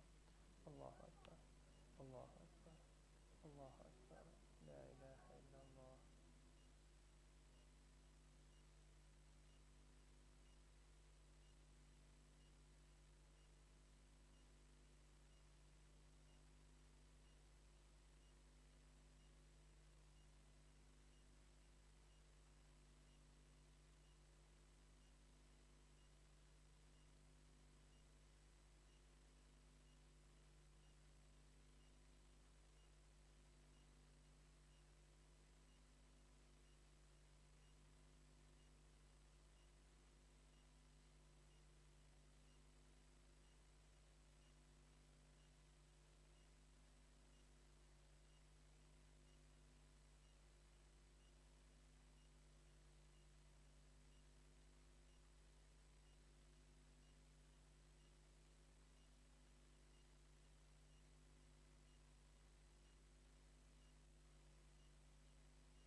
بسم الله الرحمن الرحيم اللهم صل على محمد وآل محمد أستغفر الله الذي لا إله إلا هو الحي القيوم الرحمن الرحيم ذو الجلال والإكرام وأتوب إليه اللهم إني أسألك موجبات رحمتك وعزائم مغفرتك والنجاة من النار ومن كل بلية والفوز بالجنة والرضوان في دار السلام وجوار نبيك محمد عليه وآله السلام اللهم ما بنا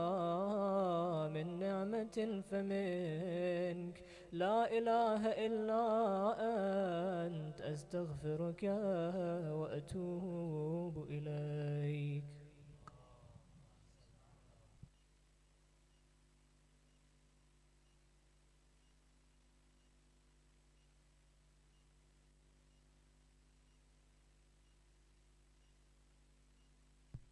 Before we continue with Isha, we have a speech from the World Federation by Brother Arif Hirji.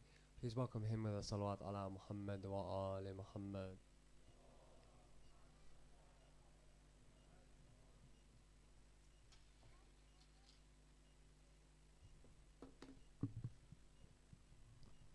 أعوذ بالله من الشيطان الرجيم بسم الله الرحمن الرحيم وبه نستعين إنه خير ناصر ومعين وصلى الله على آل بيت الطيبين الطاهرين.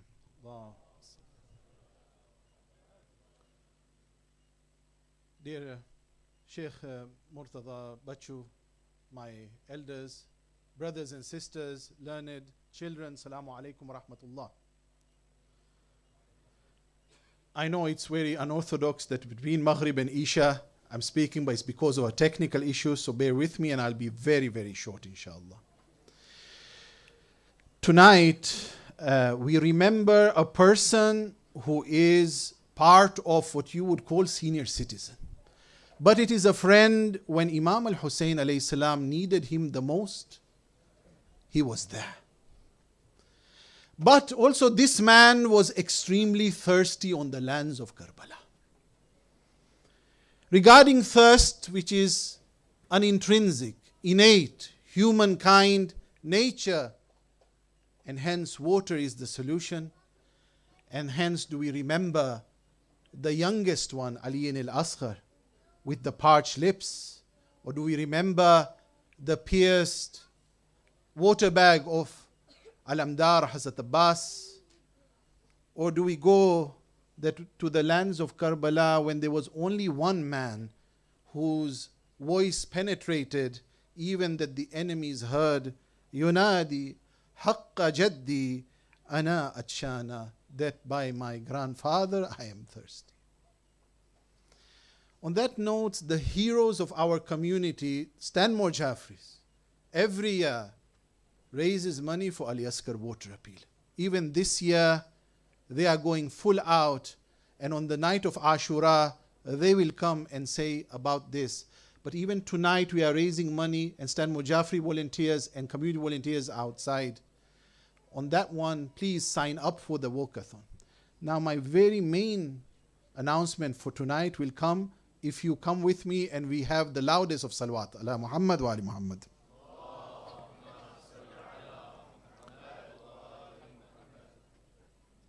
My dear brothers and sisters, there was a man once in the jail, in the dungeons, whom Allah subhanahu wa ta'ala speaks about in the Holy Quran. When he was in a most tight position, and then there was a door open for him where someone came to Nabi Yusuf alayhi salam and said, "Can you interpret the dream of the king?" What was his answer? Did he negotiate and say that I will be able to come out of the jail? No, at that point his answer is very remarkable. قال تزرعون سبع سنين دابا فما حسدتهم فذروه في سنبله إِلَّا قَلِيلًا مِمَّا تَأْكُلُونَ. That we live in prosperous times that let us collect our harvest for 7 years.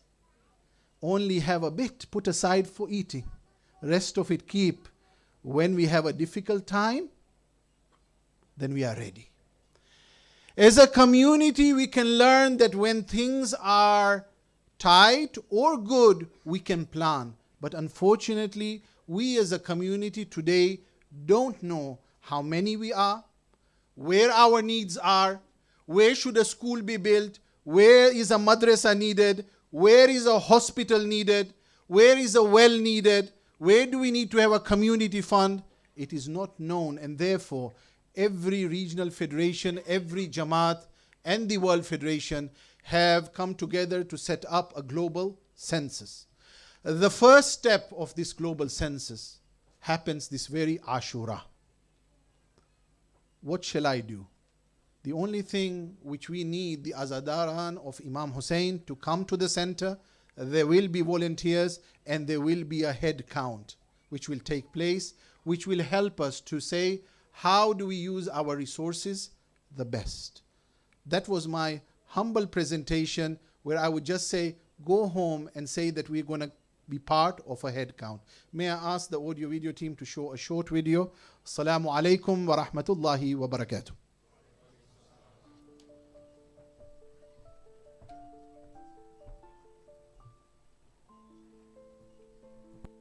Our rapidly changing world, accurate and comprehensive data is a fundamental guide to decision-making and precise resource allocation.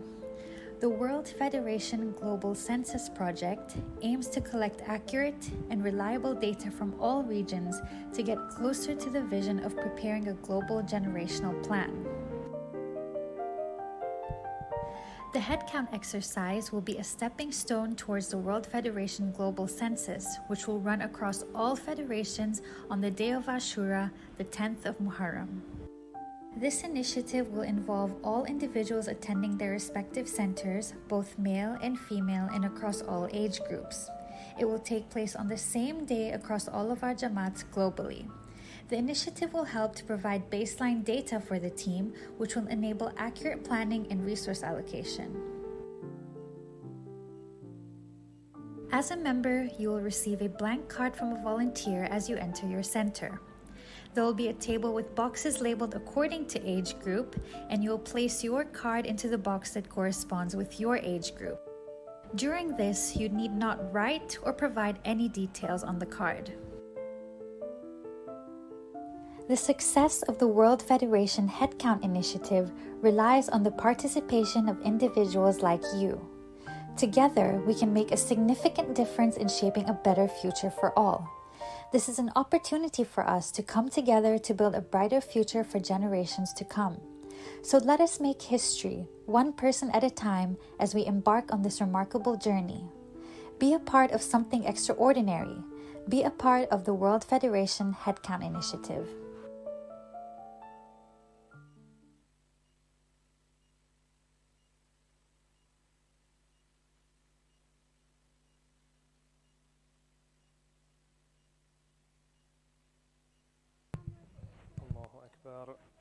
الله أكبر أشهد أن لا إله إلا الله أشهد أن لا إله إلا الله أشهد أن محمدا رسول الله أشهد أن محمدا رسول الله أشهد أن عليا ولي الله أشهد أن عليا حجة الله حي على الصلاة حي على الصلاة حي على الفلاح حي على الفلاح حي على خير العمل حي على خير العمل قد قامت الصلاة قد قامت الصلاة الله أكبر الله أكبر لا إله إلا الله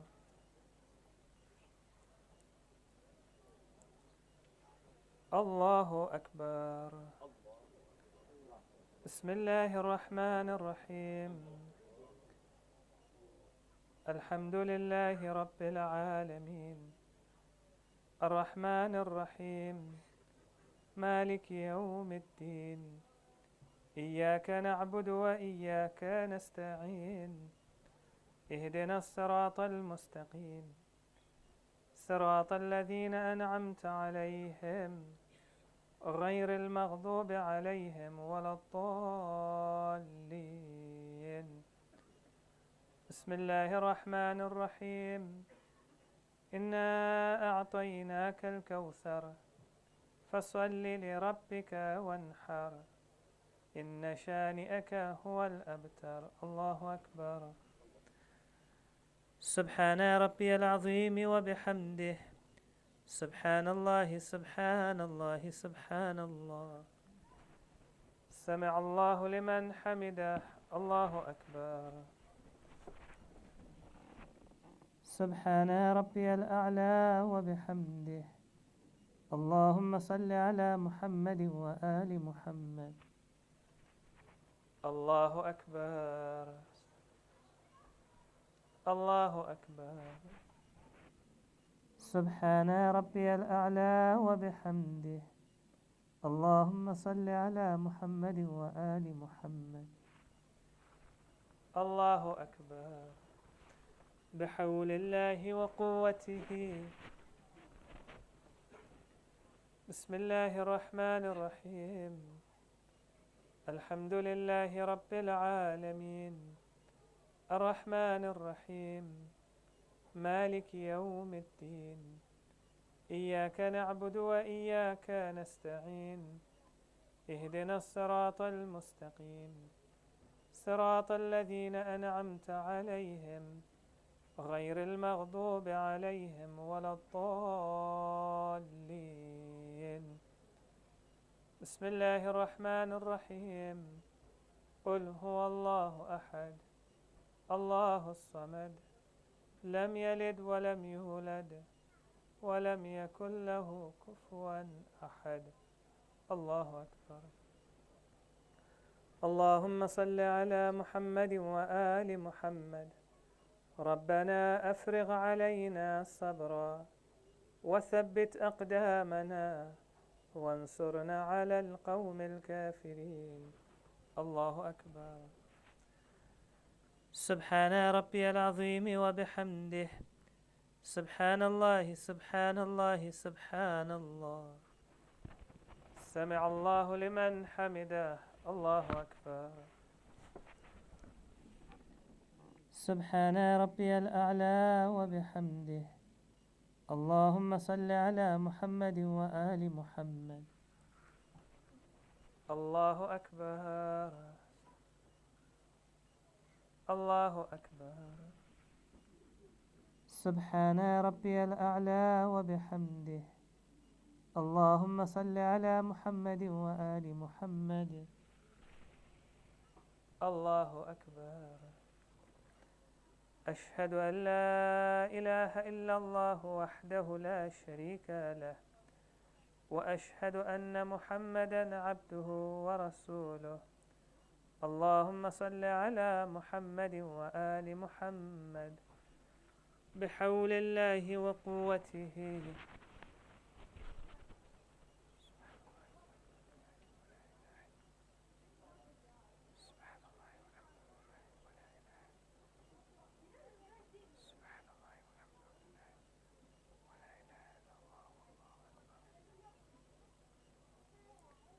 الله أكبر. سبحان ربي العظيم وبحمده سبحان الله سبحان الله سبحان الله. سمع الله لمن حمده. الله أكبر. سبحان ربي الأعلى وبحمده اللهم صل على محمد وآل محمد.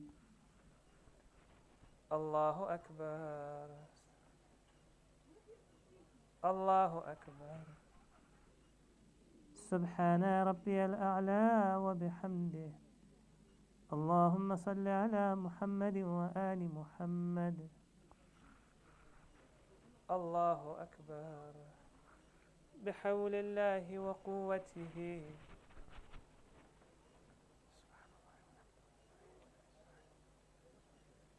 سبحان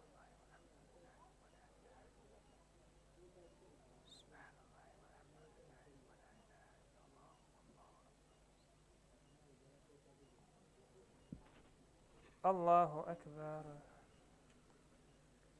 سبحان ربي العظيم وبحمده. سبحان الله سبحان الله سبحان الله. سمع الله لمن حمده. الله أكبر. سبحان ربي الأعلى وبحمده. سبحان الله سبحان الله سبحان الله. الله أكبر. الله أكبر. سبحان ربي الأعلى وبحمده. اللهم صل على محمد وآل محمد. الله أكبر. أشهد أن لا إله إلا الله وحده لا شريك له، وأشهد أن محمدا عبده ورسوله. اللهم صل على محمد وآل محمد. السلام عليك أيها النبي ورحمة الله وبركاته. السلام علينا وعلى عباد الله الصالحين. السلام عليكم ورحمة الله وبركاته. الله الله الله أكبر.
بسم الله الرحمن الرحيم. اللهم صل على محمد وآل محمد.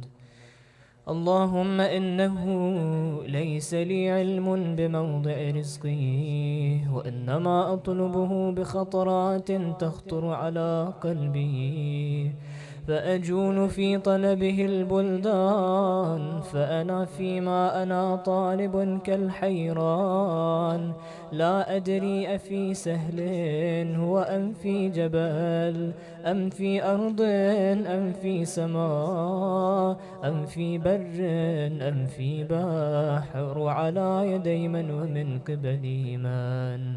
وقد علمت أن علمه عندك وأسبابه بيدك، وأنت الذي تقسمه بلطفك وتسببه برحمتك.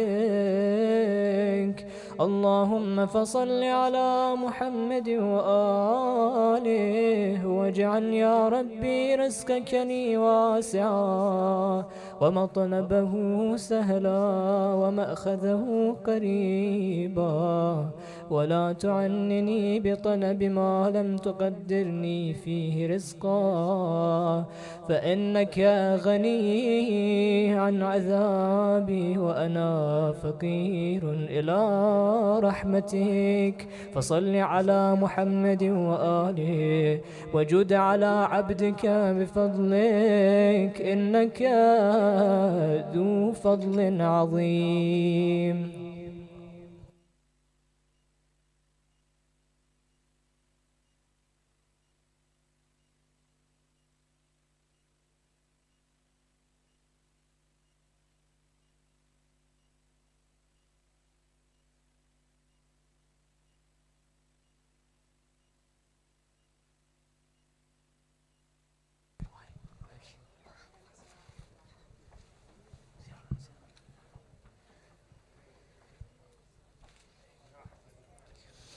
السلام عليك يا رسول الله، السلام عليك يا أمير المؤمنين، السلام عليك يا فاطمة الزهراء، السلام عليك يا خديجة الكبرى، السلام عليك يا حسن المجتبى، السلام عليك يا أبا عبد الله، وعلى الأرواح التي حلت بفنائك. عليك مني سلام الله أبدا ما بقيت وبقي الليل والنهار، ولا جعله الله آخر العهد مني لزيارتكم.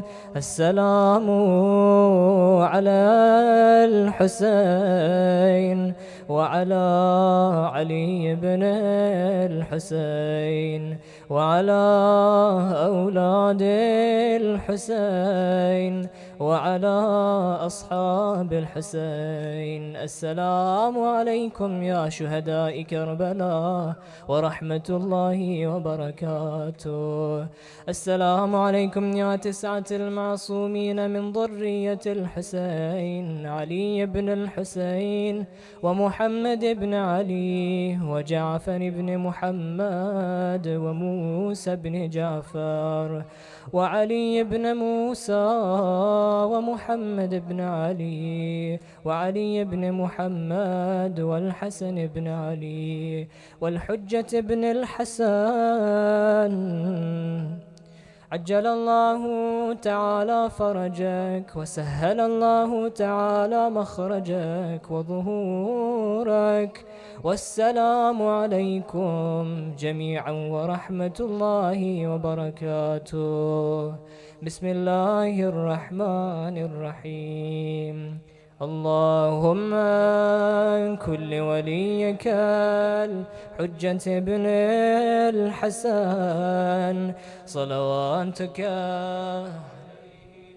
وعلى آبائه في هذه الساعة وفي كل ساعة، وليا وحافظا وقائدا وناصرا ودليلا وعينا حتى تسكنه أرضك طوعا وتمتعه فيها طويلا برحمتك يا أرحم الراحمين.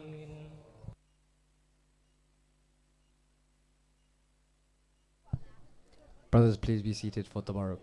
Asante.